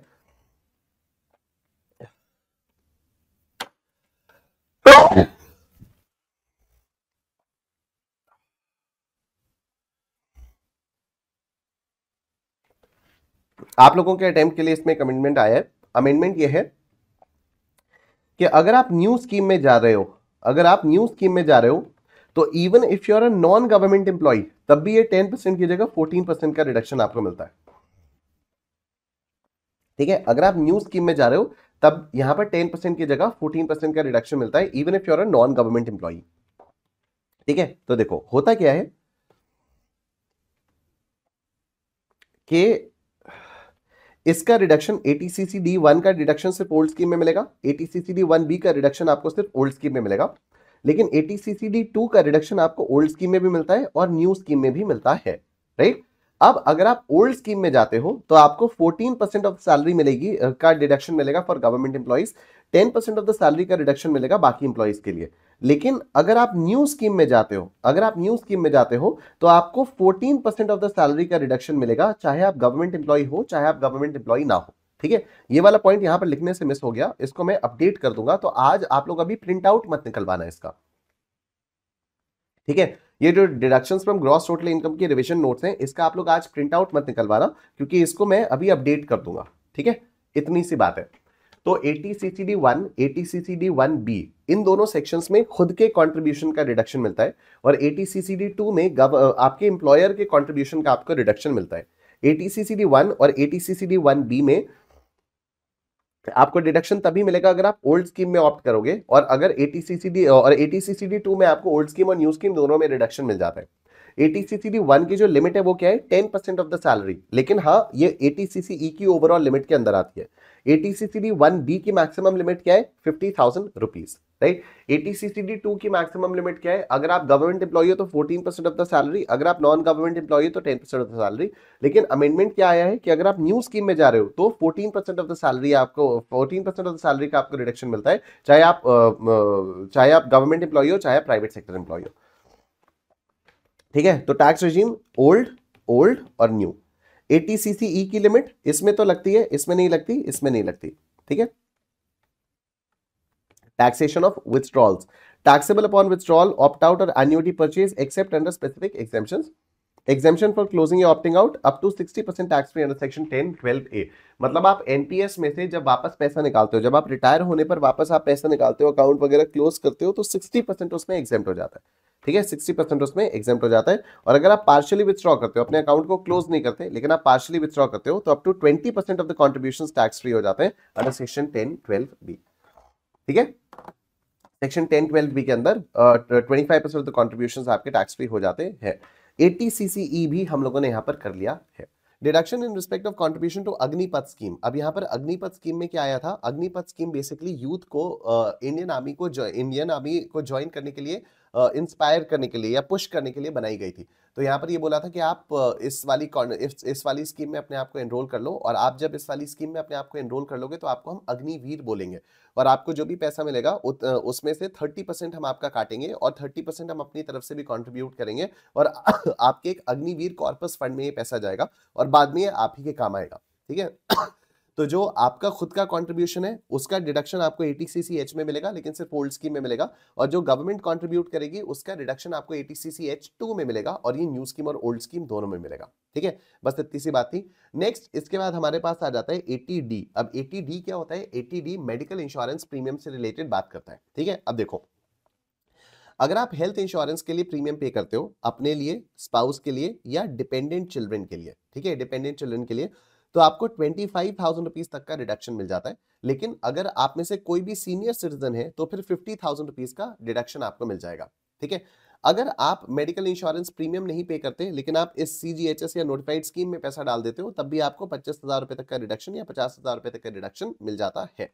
ठीक है, साथ ही साथ अगर आप अपने पेरेंट्स का हेल्थ इंश्योरेंस कराते हो, अगर आप अपने पेरेंट्स का हेल्थ इंश्योरेंस कराते हो तो आपको एक एडिशनल 25,000 रुपए का रिडक्शन मिलता है। अगर आपके पेरेंट्स सीनियर सिटीजन है तो आपको 50,000 रुपए का भी रिडक्शन मिल सकता है। ठीक है, कई सारे सीनियर सिटीजन पेरेंट्स ऐसे होते हैं जिनकी मेडिकल इंश्योरेंस पॉलिसी नहीं होती है, तो उन लोगों के लिए एक्चुअल मेडिकल एक्सपेंडिचर इनकर किया जाता है। तो जो भी मेडिकल एक्सपेंडिचर इनकर किया जाता है उसका भी आपको 50,000 रुपीज तक का मैक्सिमम रिडक्शन मिल सकता है। राइट, फिर एक चीज आती है प्रिवेंटिव हेल्थ चेकअप। तो प्रिवेंटिव हेल्थ चेकअप का टोटल डिडक्शन आपको 5,000 रुपए का मिलेगा, चाहे वो आप अपने बीवी बच्चों के लिए करा रहे हो, चाहे आप अपने पेरेंट्स के लिए करा रहे हो। तो टोटल डिडक्शन 5,000 रुपए का होगा, और ये 5,000 रुपए will not be over and above the 25,000। ये जो 5,000 रुपए है ये 25,000 या 50,000 रुपए वाली लिमिट के अंदर ही आएगा। ठीक है, और मजे की बात यह है कि ये जो प्रिवेंटिव हेल्थ चेकअप वाला पैसा है इसको आप कैश में भी पे कर सकते हो, कोई दिक्कत वाली बात नहीं है। ठीक है, बाकी जो भी आप मेडिकल इंश्योरेंस प्रीमियम्स वगैरह पे कर रहे हो वो आप कैश में नहीं दे सकते, लेकिन ये जो प्रिवेंटिव हेल्थ चेकअप वाला पैसा है इसको आप लोग कैश में भी दे सकते हो। ठीक है, अच्छा, एक चीज और यहां पर आती है कि अगर आपने मान लो लमसम अमाउंट दे दिया, लेट्स से आपने 5 साल के लिए लमसम अमाउंट दे दिया, आपने आज दिया सपोज 3 लाख रुपए। ठीक है, आज की तारीख क्या है? लेट्स से आज है 1 मार्च 2025। ठीक है, लेट्स से आज है 1 मार्च 2025 और आपने यहां पर 3 लाख रुपए दे दिए and you give this for 5 years. You give this for 5 years. तो ये कब जाकर कंप्लीट होगा? ये कंप्लीट होगा 28 फरवरी 2030। 5 साल तो ये कंप्लीट होंगे ना, 26, 27, 28, 29, 30। तो 5 साल यहां पर कंप्लीट होंगे। तो आप 3 लाख को 5 से डिवाइड अगर करोगे तो कितना आएगा? 5 6 30, 60,000 रुपीज आएगा। ठीक है, 5 6 30, तो ये 60,000 रुपीज का आएगा। अब इस 60,000 रुपीज का रिडक्शन आपको हर साल मिलेगा। ठीक है, कौन से साल मिलेगा? प्रीवियस ईयर 24-25 में भी मिलेगा, प्रीवियस ईयर 24-25 में भी मिलेगा, प्रीवियस ईयर 25-26 में भी मिलेगा, प्रीवियस ईयर 26-27 में भी मिलेगा, 27-28 में भी मिलेगा, 29-30 में भी मिलेगा। ठीक है, तो 1 2 3 4 5 इन पांचों सालों में आपको 60,000 रुपीज का रिडक्शन मिल जाएगा। ठीक है, इन पांचों सालों में आपको 60,000 रुपीज का रिडक्शन मिल जाएगा। आई होप ये वाली बात आप लोगों को क्लियरली समझ में आ रही है, राइट? लेकिन ऑफ कोर्स 60,000 रुपीज का reduction will be capped to what? 25,000। ठीक है, 25,000, क्योंकि 25,000 से ऊपर का रिडक्शन आपको नहीं मिलेगा। ठीक है, चलो, अरे मैंने एक साल यहां पर मिस कर दिया, 28-29 मिस कर दिया, 28-29 और फिर 29-30। ठीक है, तो ये प्रीवियस ईयर 24-25 में पे किया गया, तो 24-25 में भी इसका रिडक्शन मिलेगा, और 29-30 में भी ये वैलिड होगा, तो इसलिए 29-30 में भी इसका रिडक्शन मिलेगा। तो भले ही आपने प्रीमियम 5 साल के लिए पे किया, लेकिन इसका रिडक्शन आपको 6 सालों में मिल जाएगा। ठीक है, इसका रिडक्शन आपको 6 सालों में मिल जाएगा। आई होप इतनी बात आप लोगों को क्लियरली समझ में आ रही है। तो अब आपको क्या करना होगा, जब क्योंकि ये 6 सालों में डिवाइड हो जाएगा ना, तो you won't have to do it 3 lakh rupees divided by 5। आपको ये करना होगा 3 लाख रुपीज डिवाइडेड बाई 6। तो ये कितना आता है? 50,000 रुपए का आता है। तो अब आपको 50,000 रुपए का रिडक्शन 6 सालों में मिलेगा। ठीक है, अब आपको ये 50,000 रुपीज का रिडक्शन 6 सालों में मिलेगा, subject to the limit of 25,000 और 50,000 रुपीज ऑफ कोर्स। डन। अब आप मुझे प्लीज 1 मिनट दोगे सब लोग। ऑलराइट, तो लेट्स कंटिन्यू। तो ये 80D वाला सेक्शन जो है हम लोगों का यहाँ पर आकर खत्म हो जाता है। तो ये लमसम प्रीमियम वाला जो कॉन्सेप्ट होता है ना, ये बहुत इंपॉर्टेंट है ध्यान रखने के लिए, क्योंकि इससे कई बार एग्जाम में क्वेश्चंस आते हैं। तो एग्जाम में क्वेश्चन कैसा आता है, एग्जाम में सपोज क्वेश्चन आएगा कि आपने जो पेमेंट किया है वो पेमेंट आपने किया है लेट्स से 3 लाख रुपए का, आपने 3 लाख रुपए का पेमेंट किया, या लेट्स से आपने 2 लाख रुपए का पेमेंट किया है। ठीक है, अब आपने 2 लाख रुपए का पेमेंट कब किया, आपने किया 2 लाख रुपए का पेमेंट ऑन 1 सितंबर 2024। अब 2 लाख रुपए का पेमेंट आपने 1 सितंबर 2024 को कर दिया फॉर 5 इयर्स, फॉर 5 इयर्स। तो आप क्या करोगे, 2 लाख डिवाइडेड बाई 5 करते हो तो ये कितना आता है, 40,000 रुपीज का आता है, ये 40,000 रुपीज का आता है। बट ऐसे नहीं होगा, ऐसे क्यों नहीं होगा, क्योंकि ये 5 साल कंप्लीट कब होंगे, ये 5 साल कंप्लीट होते हैं आपके 31 अगस्त 2029 को कवर होते हैं, कंप्लीट होते हैं। ठीक है, तो यहाँ पर 2024-25 भी आ गया और यहाँ पर 2029-30 भी आ गया, राइट। तो इसका डिडक्शन आपको, भले ये 5 साल के लिए आपने पे किया है, लेकिन इसका डिडक्शन आपको 6 प्रीवियस ईयर्स में मिलता है। तो 24-25, 25-26, 26-27, 27-28, 28-29 और 29-30 6 ईयर्स में मिलेगा, 6 सालों में मिलेगा। तो इसलिए you will divide 2 lakh rupees by 6। ठीक है, इसलिए you will divide 2 lakh rupees by 6 और जो भी आएगा आपको उतने रुपए का डिडक्शन मिलता है। ठीक है, तो 2 लाख रुपीज डिवाइडेड बाई 6, तो 33,333 रुपीज इसका आपको रिडक्शन मिलेगा। तो अगर आप सीनियर सिटीजन हो तो आपको 50,000 रुपए तक का डिडक्शन अलाउड है, तो पूरे 33,333 का मिल जाएगा। अदरवाइज आपको 25,000 रुपीज का रिडक्शन मिलेगा। ठीक है, दिस इज 80D। उसके बाद हमारे पास आता है 80DD। तो 80DD को आप लोग ऐसे याद करते हो कि DD is for dependent disabled, dependent disabled.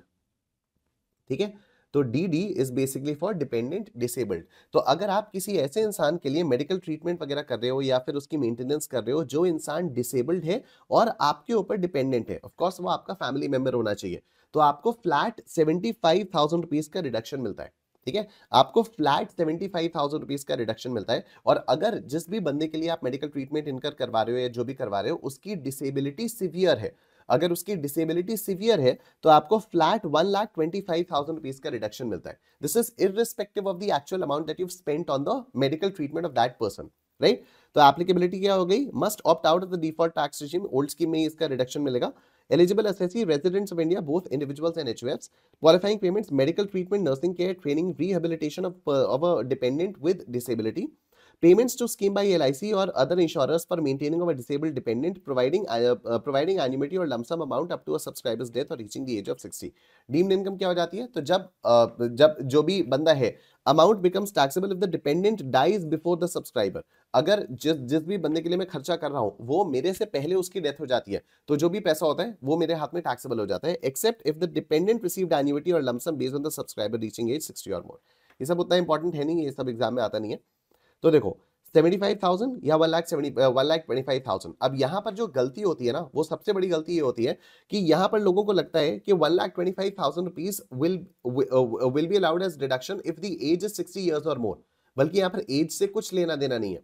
ठीक है, यहाँ पर एज का कोई लेना देना नहीं है, तो इसलिए यहाँ पर इसको याद रखना, DD डिपेंडेंट डिसेबल्ड। तो यहाँ पर फोकस जो है वो डिसेबिलिटी पर हो रहा है। तो अगर डिसेबिलिटी सीवियर है तो 1,25,000 रुपीज, मतलब 80% या उससे ज्यादा की डिसेबिलिटी है तो 1,25,000 रुपीज, और अगर डिसेबिलिटी सीवियर नहीं है तो सिर्फ 75,000 रुपीज का रिडक्शन मिलेगा। ठीक है, तो अब यहाँ पर सर्टिफिकेट वगैरह आपको चाहिए होगा। डिपेंडेंट का मतलब क्या होगा, इंडिविजुअल्स के लिए स्पाउस, चिल्ड्रन, पेरेंट्स, ब्रदर और sister who are mainly dependent and not claimed under section 80U। ठीक है, तो बीवी बच्चे तो आएंगे ही, बीवी बच्चे तो आएंगे ही, लेकिन पेरेंट्स, ब्रदर और सिस्टर तभी आएंगे जब वो आपके ऊपर होली डिपेंडेंट है।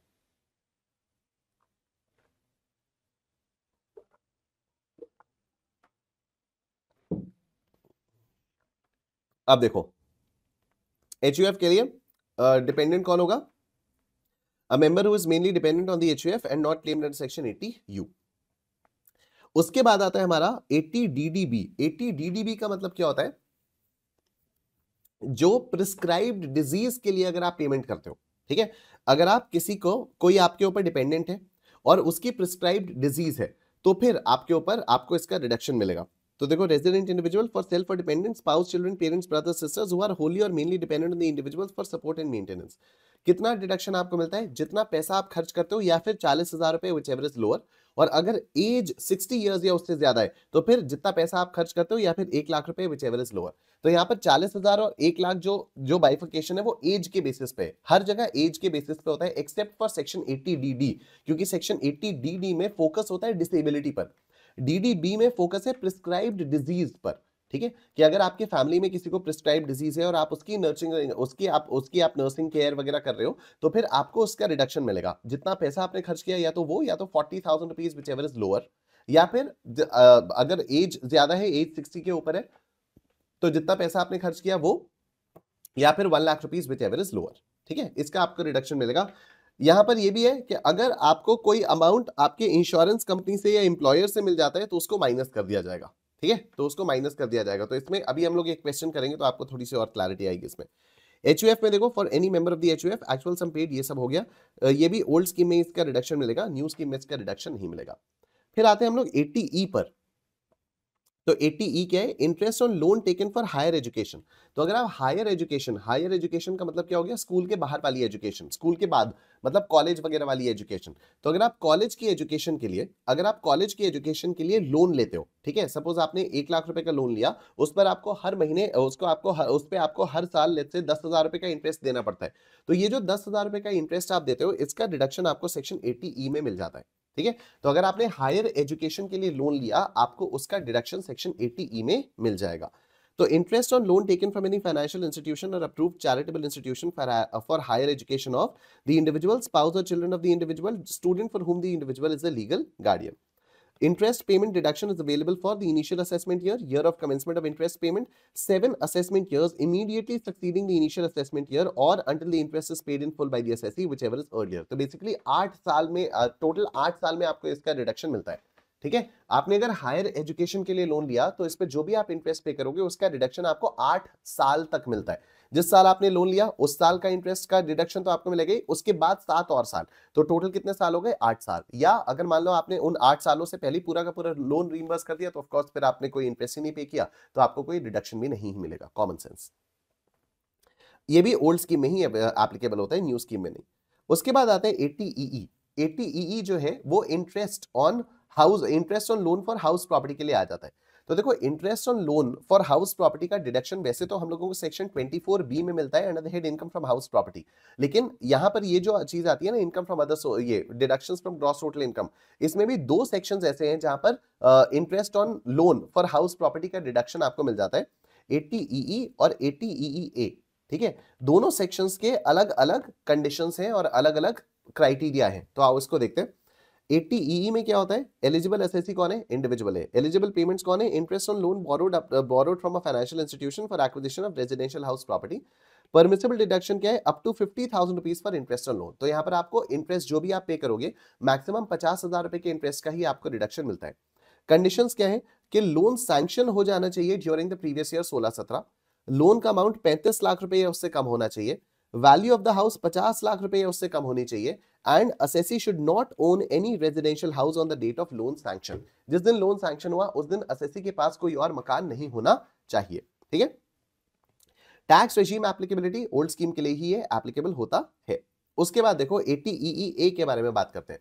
तो 80EEA भी interest on loan for house property के बारे में बात करता है, लेकिन यहां पर 1.5 लाख रुपए तक के इंटरेस्ट का आपको एडिशनल डिडक्शन मिलता है। तो ध्यान रखना, 24B में जो डिडक्शन मिलता है वो तो है ही, उसके अलावा 80EE में अगर आप फॉल करते हो तो आपको 50,000 रुपीज का एडिशनल डिडक्शन मिलेगा, और अगर आप 80EEA में फॉल करते हो तो आपको 1,50,000 रुपीज का एडिशनल डिडक्शन यहां पर मिल जाता है। ठीक है, इसकी कंडीशंस क्या है? कि loan must be sanctioned from 1 April 19 till 31 मार्च 2022। ये डेट्स आपको याद रखनी पड़ेंगी। एग्जाम में क्वेश्चंस आते हैं जहां पर ये दिया रहता है कि लोन हमने इस डेट को लिया था और फिर अब आपको टोटल इनकम निकालनी है। तो जब आपको टोटल इनकम निकालनी है तो आपको सोचना पड़ेगा कि interest on loan from house property का भी आपको डिडक्शन देना होगा, 80EE का, 80EEA का। ठीक है, इन दोनों के बारे में आपको सोचना पड़ेगा। Stamp duty value of the house should be less than equal to 45 lakhs. The individual should not own any residential house on the date of the loan sanction. The individual should not be eligible for deduction under section 80EE.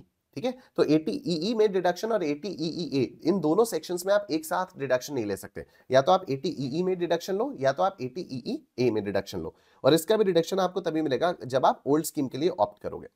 उसके बाद आता है 80EEB। तो देखो electric vehicles को लेकर ना आजकल गवर्नमेंट बहुत ज्यादा पुश कर रही है कि इलेक्ट्रिक व्हीकल्स पे आओ, आप धीरे धीरे इलेक्ट्रिसिटी पर आओ, इलेक्ट्रिक व्हीकल्स पर आओ। तो उसके लिए सरकार ने आपको इंसेंटिव दिया है। उसके लिए क्या इंसेंटिव दिया है कि अगर आप इलेक्ट्रिक व्हीकल खरीदने के लिए कोई भी लोन लेते हो तो उस लोन पर आप जो भी इंटरेस्ट पे करोगे उसका आपको 100% डिडक्शन मिल जाएगा विदाउट एनी लिमिट। ठीक है, आपने मान लो 5 करोड़ रुपए का लोन लिया और आप उस पर लेट्स से 4 लाख 5 लाख रुपए का इंटरेस्ट पे कर रहे हो हर साल, तो वो 5 लाख रुपए का इंटरेस्ट भी आपको अलाउड हो जाएगा एज डिडक्शन। तो ये इंडिविजुअल्स के लिए होता है। एलिजिबल पेमेंट्स कौन से हैं? Interest payable on loan taken from a financial institution और certain NBFCs for the purpose of purchase of electric vehicle up to 1,50,000 rupees पर इंटरेस्ट ऑन लोन। लेकिन लोन कब सैंक्शन होना चाहिए? 1 अप्रैल 19 से 31 मार्च 2023 के बीच में लोन सैंक्शन हो जाना चाहिए। ठीक है, और इसका भी डिडक्शन आपको तभी मिलता है जब आप ओल्ड स्कीम के लिए ऑप्ट करते हो। न्यू स्कीम में आपको इसका डिडक्शन नहीं मिलता है। न्यू स्कीम में आपको इसका डिडक्शन नहीं मिलता है।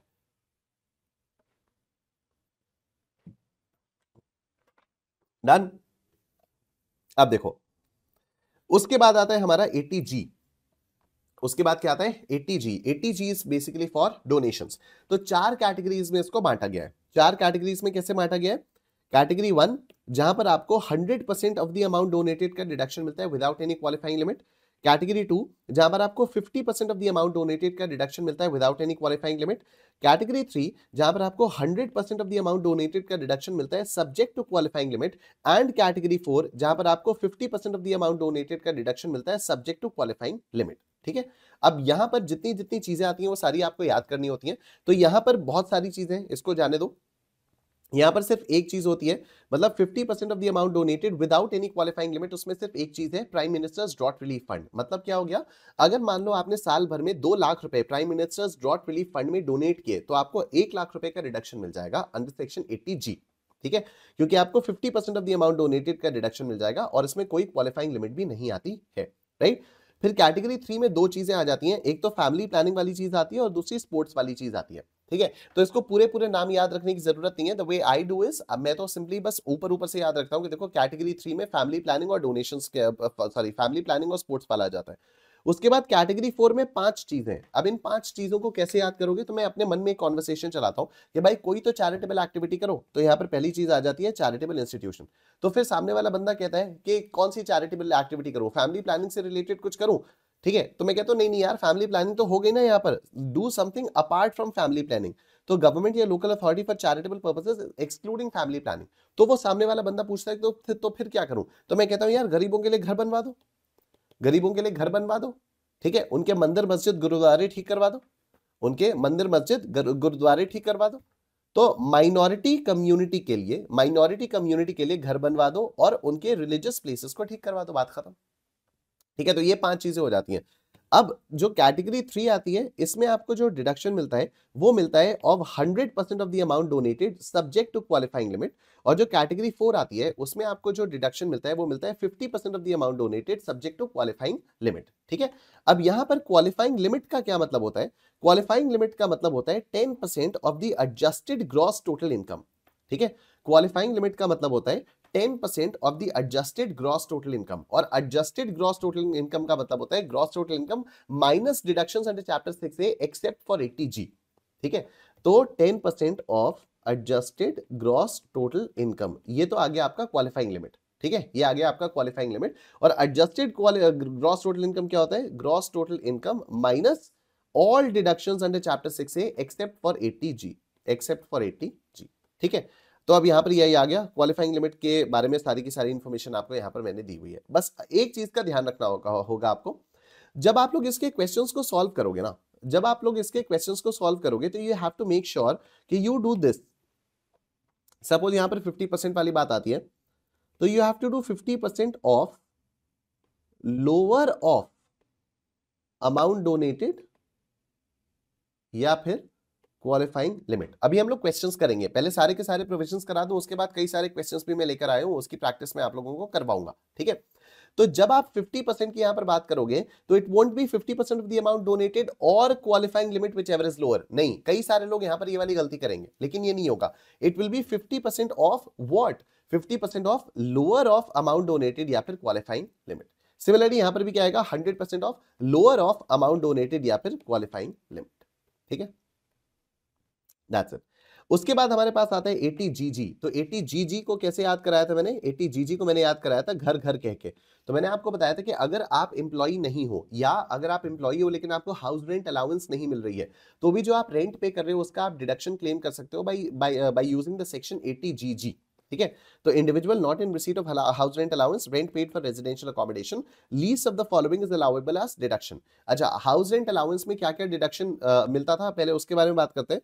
तो वहां पर lower of the least of the following में होता था सबसे पहले actual HRA received, actual HRA received, फिर वहां पर आता था rent paid minus 10% of the salary, और फिर आता था 50%, मतलब 40% या फिर 50% ऑफ द सैलरी, 40 या 50% ऑफ सैलरी, ऐसे आता था वहां पर। ठीक है, अब देखो यहां पर एक्चुअल HRA रिसीव्ड तो है नहीं, तो एक्चुअल HRA रिसीव्ड की जगह पर यहां पर कर दिया 5,000 रुपीज पर मंथ, यानी टोटल आ गया साल का 60,000।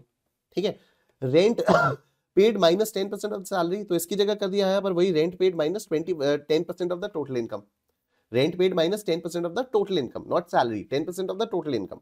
ठीक है, और ये 40 या 50% ऑफ द सैलरी की जगह यहाँ पर कर दिया 25% ऑफ द टोटल इनकम। तो इसको अगर आप हाउस रेंट अलाउंस से रिलेट करके याद करने की कोशिश करोगे ना, तो आपको आसानी होगी याद करने में।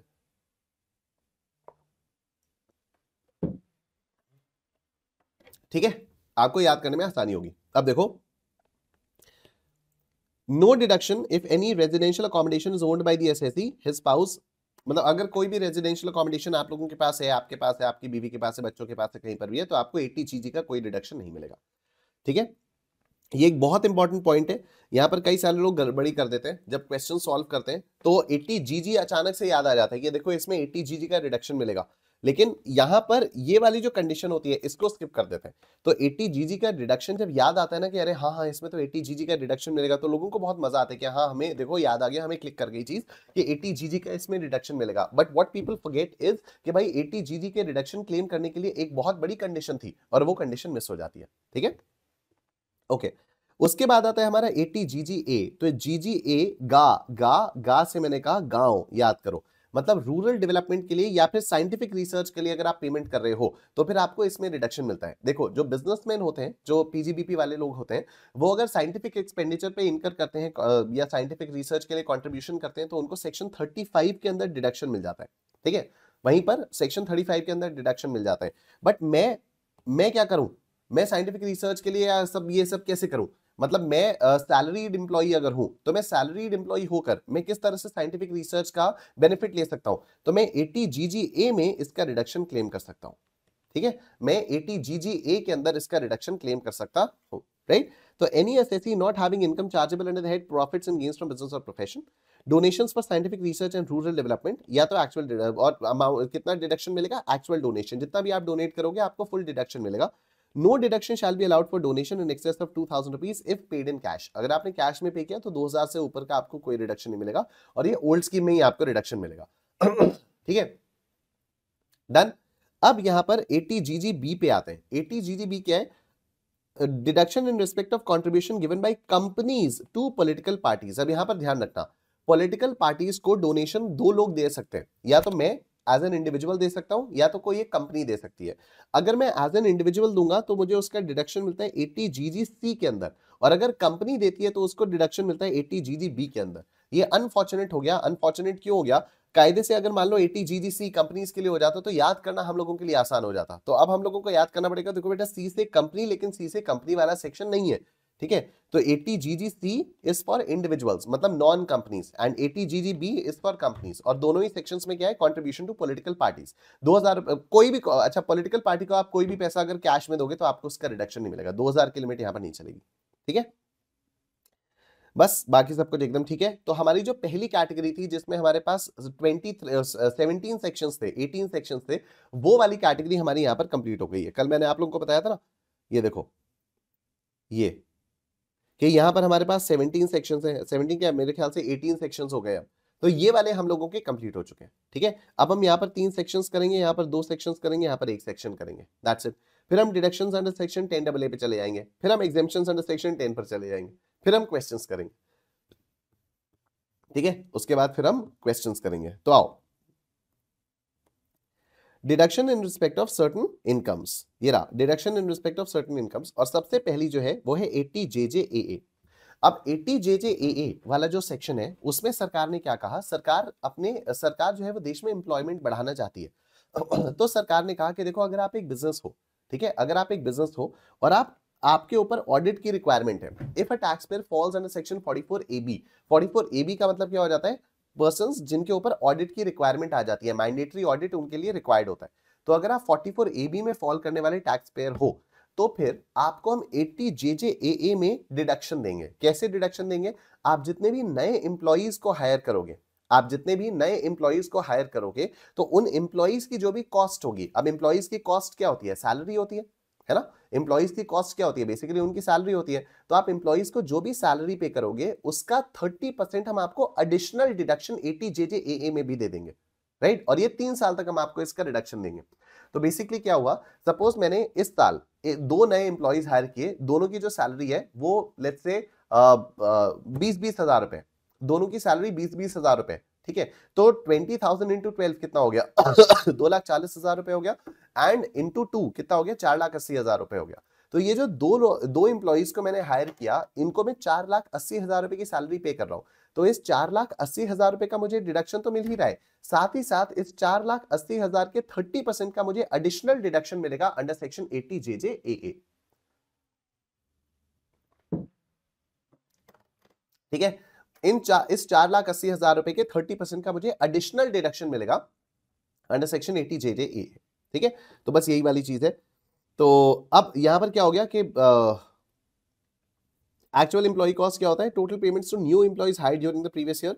स्पेसिफिक इलेक्ट्रॉनिक मींस मतलब आप जो भी पैसा दोगे उनको वो कैश में नहीं होना चाहिए, इलेक्ट्रॉनिक मोड से होना चाहिए। एडिशनल एम्प्लॉय का मतलब क्या होता है, someone hired during the previous year increasing the total number of employees. मतलब क्या हो गया कि आपके 1 अप्रैल 2024 को, 1 अप्रैल 2024 को, सपोज 1 अप्रैल 2024 को आपके पास टोटल 30 एम्प्लॉइज थे, आपने साल भर में 2 एम्प्लॉइज निकाल दिए और 2 और एम्प्लॉइज जोड़ दिए, ठीक है।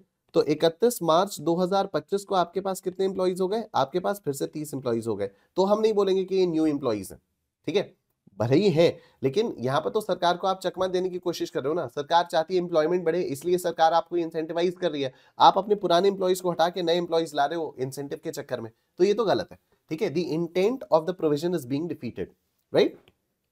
तो अब यहां पर क्या हो जाएगा कि अगर आपके टोटल नंबर ऑफ एम्प्लॉइज बढ़ेंगे तभी हम मानेंगे कि हाँ आपने नए एम्प्लॉइज को हायर किया, ठीक है। अब आपको कितने का, अब इनमें से इन 4 एम्प्लॉइज को अगर आप हायर करते हो तो इसका आपको रिडक्शन नहीं मिलता है, 80JJAA में आपको इसका रिडक्शन नहीं मिलेगा। पहला है employees earning over 25,000 rupees per month. अगर कोई एम्प्लॉय 25,000 रुपए से ज्यादा की सैलरी पर है तो उसका आपको 80JJAA में एडिशनल डिडक्शन नहीं मिलेगा, ठीक है। Those whose pension fund contributions are fully covered by the government, अगर उनके पेंशन फंड के कॉन्ट्रीब्यूशंस गवर्नमेंट कवर कर रही है, मतलब गवर्नमेंट ही कंट्रीब्यूट कर रही है उनके पेंशन के लिए, तो भी आपको इसका 80JJAA में एडिशनल डिडक्शन नहीं मिलेगा। Employees not participating in recognised provident fund, अगर कोई भी एम्प्लॉय आरपीएफ में नहीं पार्टिसिपेट कर रहा है तो आपको उसमें 80JJAA का डिडक्शन नहीं मिलेगा। Employees hired for less than 240 days, अगर आपने कोई भी एम्प्लॉय को 240 से कम दिनों के लिए हायर किया तो उसमें भी आपको 80JJAA का डिडक्शन नहीं मिलेगा। लेकिन अगर आप मैन्युफैक्चरिंग ऑफ अपैरल या फुटवर्क या लेदर फुटवेयर या लेदर प्रोडक्ट्स वाली कंपनी हो, मतलब आप जो है अपैरल यानी कपड़े, फुटवेयर यानी जूते या लेदर प्रोडक्ट्स बेल्ट वगैरह, अगर आप ये सारी चीजें मैन्युफैक्चर करते हो तो even if you have hired an employee for more than 150 days तो भी आपको 80JJAA का डिडक्शन मिल जाएगा, ठीक है। अब यहां पर एक प्रॉब्लम ये भी आती है कि सर ये तो गड़बड़ हो गई कि मुझे एम्प्लॉय की जरूरत ही मार्च में हुई तो 240 से ज्यादा दिनों के लिए मैं कैसे हायर कर सकता हूं। तो सरकार कहती है कोई दिक्कत वाली नहीं है। अगर सपोज आपने प्रीवियस ईयर 24-25 में लेट्स से आपने 1 मार्च 2024 को सॉरी लेट्स से आपने 1 मार्च 2025 को कुछ नए एम्प्लॉइज हायर किए, अब ये जो नए एम्प्लॉइज हैं ये तो 240 से कम दिन के लिए रहे इन द प्रीवियस ईयर 24-25, तो सरकार कहती है कोई बात नहीं, अगर 2025-26 में ये पूरे साल के लिए हो गए तो हम मानेंगे कि पहला साल इस 2025-26 और 2025-26 से आपको एडिशनल डिडक्शन मिलना शुरू हो जाएगा। ठीक है, 2025 से ही आपको एडिशनल डिडक्शन मिलना शुरू हो जाएगा। That's it. Payments when employee excluding contributions pension, ये सारे टैक्स पेयर्स को मिलेगा regardless of the tax regime they follow. मतलब यहाँ पर ओल्ड स्कीम और न्यू स्कीम दोनों में आपको इसका रिडक्शन मिलेगा। ठीक है, उसके बाद आता है हमारे पास deduction in respect of royalty income etcetera of authors of certain books other than text books. तो अगर बुक्स पर रॉयल्टी मिलती है तो उस पर आपको जो डिडक्शन मिलता है वो 80 QQB में मिलता है। तो यहाँ पर एलिजिबल एसएससी कौन हो गया, रेजिडेंट इंडिविजुअल हो गया being an author. Eligible income कौन सी हो गई, रॉयल्टी इनकम वगैरह हो गई ऑथर्स की of certain books other than text books. Consideration for assignment और grant of any of its interest in copyright of any book being a work of literary artistic और scientific nature और royalty और copyright fee received as lump sum और otherwise. Basically आपको royalty अगर कुछ भी मिलती है किताबों के ऊपर, टेक्स्ट बुक्स के अलावा अगर आपको किसी और तरीके की मतलब फिक्शनल नॉन फिक्शनल किताबें जो हो गई, टेक्स्ट बुक का मतलब क्या होता है, जो किसी करिकुलम की बेसिस पर किताबें होती हैं, और जो नॉन टेक्स्ट बुक्स होती हैं वो कौन सी होती हैं, जैसे अंकुर वारिकू की किताबें आती हैं तो वो नॉन टेक्स्ट बुक्स हो गई, वो नॉन फिक्शन बुक्स हो गई, सेल्फ हेल्प बुक्स हो गई, या जो नॉवेल्स वगैरह होते हैं तो वो क्या हो गई, वो भी नॉन टेक्स्ट बुक्स हो गई। राइट, उन पे जो भी रॉयल्टी मिलती है उस रॉयल्टी इनकम का आपको डिडक्शन मिल जाता है, उस पर आपको कोई टैक्स नहीं देना पड़ता। Permissible deduction income derived in exercise of profession of 3 lakh rupees which ever is less. तो 3 लाख रुपए या फिर जितना भी पैसा आपको मिला उसका आपको रिडक्शन मिल जाएगा whichever is lower. In respect of royalty और copyright fee received otherwise then by way of lump sum. अगर आपको लमसम में मिल गया तब तो बात छोड़ दो, लेकिन अगर आपको लमसम में नहीं मिल रहा है, मतलब अगर मान लो आपको ऐसे मिल रहा है कि भाई महीने महीने हम क्लोजिंग करेंगे कि जैसे जैसे आपकी किताब बिकती जाएगी उस महीने की रॉयल्टी हम लोग कैलकुलेट करेंगे और आपको रॉयल्टी का पैसा देंगे। तो रॉयल्टी, तो सरकार कहती है कि royalty 15% of the sale value से ज्यादा की नहीं होनी चाहिए। ठीक है, तो income to be restricted to 15% of the value of books sold during the relevant previous year. कि जो भी आपकी इनकम है रॉयल्टी वाली वो बुक की वैल्यू के 15% से ज्यादा की नहीं होनी चाहिए। Done. Condition for deduction: deduction would be available only if the individual exercises the option of shifting out of the default tax regime provided under section 115 BSC 1A। ठीक है, और उसके बाद आता है हमारा 80 RRB, ये आ जाता है आपका पेटेंट्स का। तो पेटेंट्स में क्या हो जाता है, अगर आप किसी का पेटेंट ले रहे हो, ठीक है, पेटेंट आपने अपना पेटेंट किसी को भी बेचा, यूज करने के लिए दिया और आपको उसके लिए पैसा मिल रहा है तो आपको उसका डिडक्शन मिल जाएगा। तो eligible SSC resident individual being an author, royalty on patents, any income by way of royalty on patents registered on और after 1 April 2003, whole of such income और 3 lakh rupees whichever is less. तो यहाँ पर भी मोटा मोटी एक तरीके से सेम चीज ही हो जाती है। Deduction would be available only if the individual exercises the option of shifting out of the default tax regime provided in section 115 BSC 1A। ठीक है, तो ये आपको ये जो 80 QQB और 80 RRB वाले सेक्शंस हैं इनका रिडक्शन आपको सिर्फ ओल्ड स्कीम में मिलेगा, लेकिन 80 JJAA का रिडक्शन आपको ओल्ड और न्यू दोनों स्कीम्स में मिल जाएगा। ठीक है, अब हमारी जो सेकेंड कैटेगरी थी वो भी यहां पर आकर कंप्लीट हो गई है। ठीक है, ये जो सेकंड कैटेगरी थी deductions in respect of certain incomes, उसके भी तीनों सेक्शंस हम लोगों ने कर लिए, 80 JJAA, 80 QQB और 80 RRB। अब हम लोग यहां पर आ रहे हैं deductions in respect of other incomes. इसमें दो सेक्शंस हैं, 80 TTA और 80 TTB। बहुत ही सिंपल सेक्शंस हैं। 80 TTA बात करता है कि अगर आपको सेविंग्स बैंक अकाउंट से कोई भी इंटरेस्ट मिलता है तो उसका आपको डिडक्शन मिलेगा to the extent of 10,000 rupees. ये इंटरेस्ट का डिडक्शन आपको तभी मिलेगा जब इंटरेस्ट आपको सेविंग्स बैंक अकाउंट से मिलेगा। ठीक है, मतलब एफडी वगैरह का इंटरेस्ट सब कुछ चार्जेबल होगा, एफडी वगैरह के इंटरेस्ट में आपको ये 80 TTA का रिडक्शन नहीं मिलेगा। ठीक है, और ये उन्हीं लोगों के लिए एप्लीकेबल है जिनकी एज 60 से कम है, जिनकी एज 60 से कम है। क्यों? क्योंकि जिन लोगों की एज 60 या 60 से ज्यादा है उनको 80 TTB में 50,000 रुपीज का रिडक्शन मिलता है, और तो और इन लोगों को सिर्फ सेविंग्स बैंक पर नहीं फिक्स डिपॉजिट के इंटरेस्ट पर भी डिडक्शन मिल जाता है। तो ये छोटे छोटे दो सेक्शंस हो गए, 80 TTA और 80 TTB। ठीक है, तो 80 TTA में क्या हो गया, कोई भी इंडिविजुअल है 60 साल से कम, उसको सेविंग्स बैंक अकाउंट पर जो भी इंटरेस्ट मिलता है उसका रिडक्शन मिल जाता है 10,000 रुपए तक का। और 80 TTB क्या है कि जो भी इंडिविजुअल 60 साल या उसके ऊपर है, अगर उसके अकाउंट से सेविंग्स बैंक अकाउंट में या उसके एफडी वगैरह है तो वहां से जो भी इंटरेस्ट आएगा 50,000 रुपए तक का डिडक्शन उसको वहां पर मिल जाएगा। फिर हमारे पास आते हैं अदर डिडक्शंस। यहाँ पर आते हैं 80U। 80U उन लोगों के लिए होता है जो डिसेबिलिटी से सफर कर रहे होते हैं। तो हम लोगों ने यहाँ पर एक सेक्शन पढ़ा था, आज ही पढ़ा था, 80DDB। ठीक है, 80DDB, तो 80DD पढ़ा था हमने, 80DD।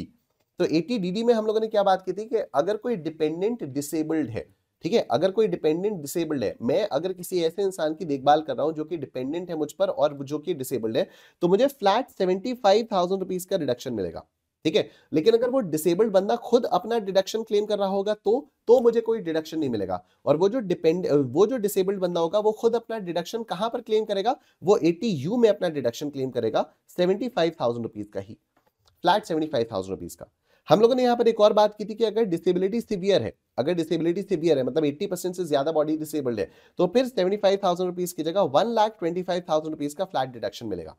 सेम यहां पर भी आ जाता है कि अगर कोई बंदा डिसेबल्ड है और वो खुद ही डिडक्शन ले रहा है, तो फिर 80U के अंदर उसको डिसेबिलिटी अगर सिवियर है तो 1,25,000 रुपीज का डिडक्शन उसको यहां पर भी मिल जाएगा, ठीक है।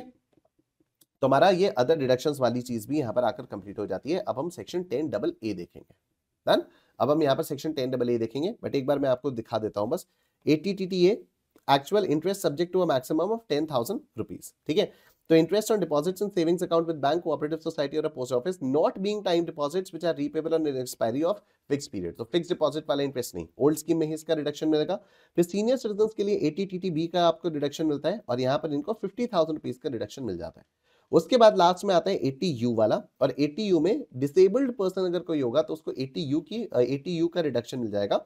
अगर डिसेबिलिटी सीवियर नहीं होगी तो 75,000 रुपीज का, और अगर डिसेबिलिटी सीवियर होगी तो 1,25,000 रुपीज का रिडक्शन यहां पर मिल जाता है।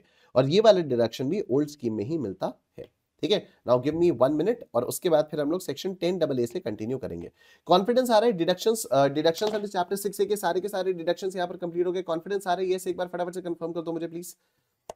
क्या इनमें कॉन्फिडेंस आया कि हाँ जितने भी डिडक्शंस थे वो हम लोगों के कंप्लीट हो गए। अभी हम लोग ऑफ कोर्स क्वेश्चंस करेंगे, लेकिन अभी तक कॉन्फिडेंस आया? Yes Nishita, Priyanka, Asia, Ayush, that's great, ठीक है। चलो thank you so much. 1 minute दो मुझे, आकांक्षा वेरी गुड, 1 मिनट दो फिर मैं रिज्यूम करता हूं। Just give me 1 moment.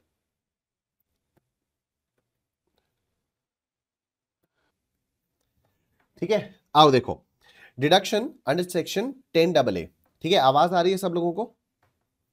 क्या सब लोगों को आवाज आ रही है? Everybody can hear me? Yes, confirm कर दो एक बार प्लीज।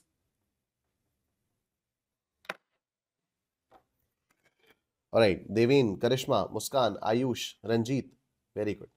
आकांक्षा, मुस्कान, काजी, आ रही है आवाज, very good.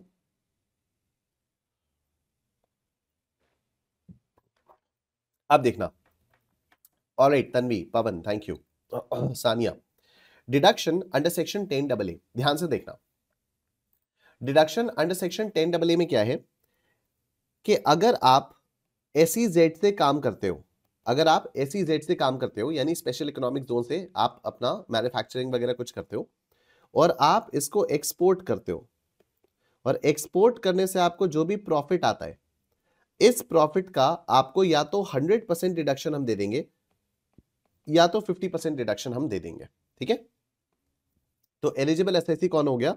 An assessee who derives profits from an undertaking being a unit established in SEZ which begins to manufacture or produce articles or things or provide any service on or after 1st April 2005 but before 1st April 2021। तो अगर आप आज 2025 में कोई नई unit start करना चाहोगे SEZ पे, तो क्या आपको 10AA का रिडक्शन मिलेगा? नहीं। ये 15 साल के लिए सेक्शन आया था, बट कोविड आने की वजह से 1 साल के लिए इसको एक्सटेंड कर दिया गया था, ठीक है। तो देखो एलिजिबल इनकम क्या है? Profits derived from export of such articles और थिंग्स और export of services including computer software.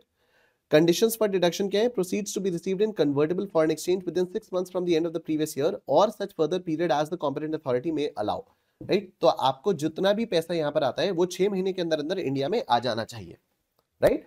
जितना भी पैसा मिल रहा है, जितना भी पैसा आपने एक्सपोर्ट प्रॉफिट्स जो भी आपके हैं, वो 6 महीने के अंदर अंदर आपका इंडिया में आ जाना चाहिए।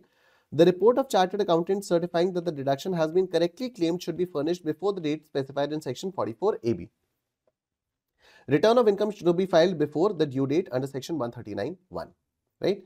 अब देखो मतलब रिटर्न वगैरह फाइल कर लेना चाहिए। कितना डिडक्शन आपको अलाउ होगा? तो deduction for 15 consecutive assessment years. Deduction for 15 consecutive assessment years. Amount of deduction is profits of unit in SEZ into export turnover of unit in SEZ upon total turnover. मतलब simple है, देखो क्या हो जाएगा कि अगर आपका टोटल आपका टर्नओवर था 100, टोटल आपका टर्नओवर था 100, इसमें से एक्सपोर्ट टर्नओवर था 70 और डोमेस्टिक टर्नओवर था 30, और टोटल इस पर आपका जो प्रॉफिट आया वो आया लेट्स से 60। तो अब 60 को भी 70 और 30 के रेशियो में बांटेंगे, 60 को भी 70 और 30 के रेशियो में बांटेंगे, क्योंकि 70% वाली सेल्स एक्सपोर्ट थी, तो 70% of the profit will be export profits, और उस एक्सपोर्ट प्रॉफिट्स का आपको रिडक्शन मिलेगा। मैन्युफैक्चरिंग जिस साल स्टार्ट हुई उस साल से लेकर पहले 5 साल 100% of such profits would be exempt, अगले 5 साल 10% of such profits would be exempt, और उसके अगले 5 साल in the last 5 years 50% of such profit subject to transfer to SEZ reinvestment reserve account. ठीक है, कंडीशन क्या है? In case of individuals HUF AOP BOI और an artificial juridical person, deduction would be available only if they exercise the option of shifting out of the default tax regime provided under section 115 BSc 1A। ठीक है, मतलब old scheme में ही इसका reduction मिलेगा, new scheme में इसका reduction नहीं मिलता है, राइट। तो सेक्शन 10AA हम लोगों का कंप्लीट हो गया है। अब हम लोग आ जाओ एग्जेम्पशंस पे आ जाते हैं, सेक्शन 10। ठीक है, सेक्शन 10 के एग्जेम्पशंस पर आते हैं, तो ध्यान दो। सबसे पहले section 10(4)(2), income by way of interest on money standing to the credit of credit in a non resident external account, NRE account. Basically क्या हो गया, अगर आपको नॉन रेजिडेंट एक्सटर्नल अकाउंट से कोई भी इंटरेस्ट मिलता है तो वो एग्जेम्प्ट हो जाता है। ठीक है, तो that is exempt under section 10(4)(2), is exempt in the hands of an individual being a person resident outside India as per the FEMA 1999, or in the hands of an individual who has been permitted by the RBI to maintain such account। तो I am given to understand कि अब आप लोगों को CA intermediate में FEMA act पढ़ाया जाता है, फेमा 1999 आपको पढ़ाया जाता है, राइट।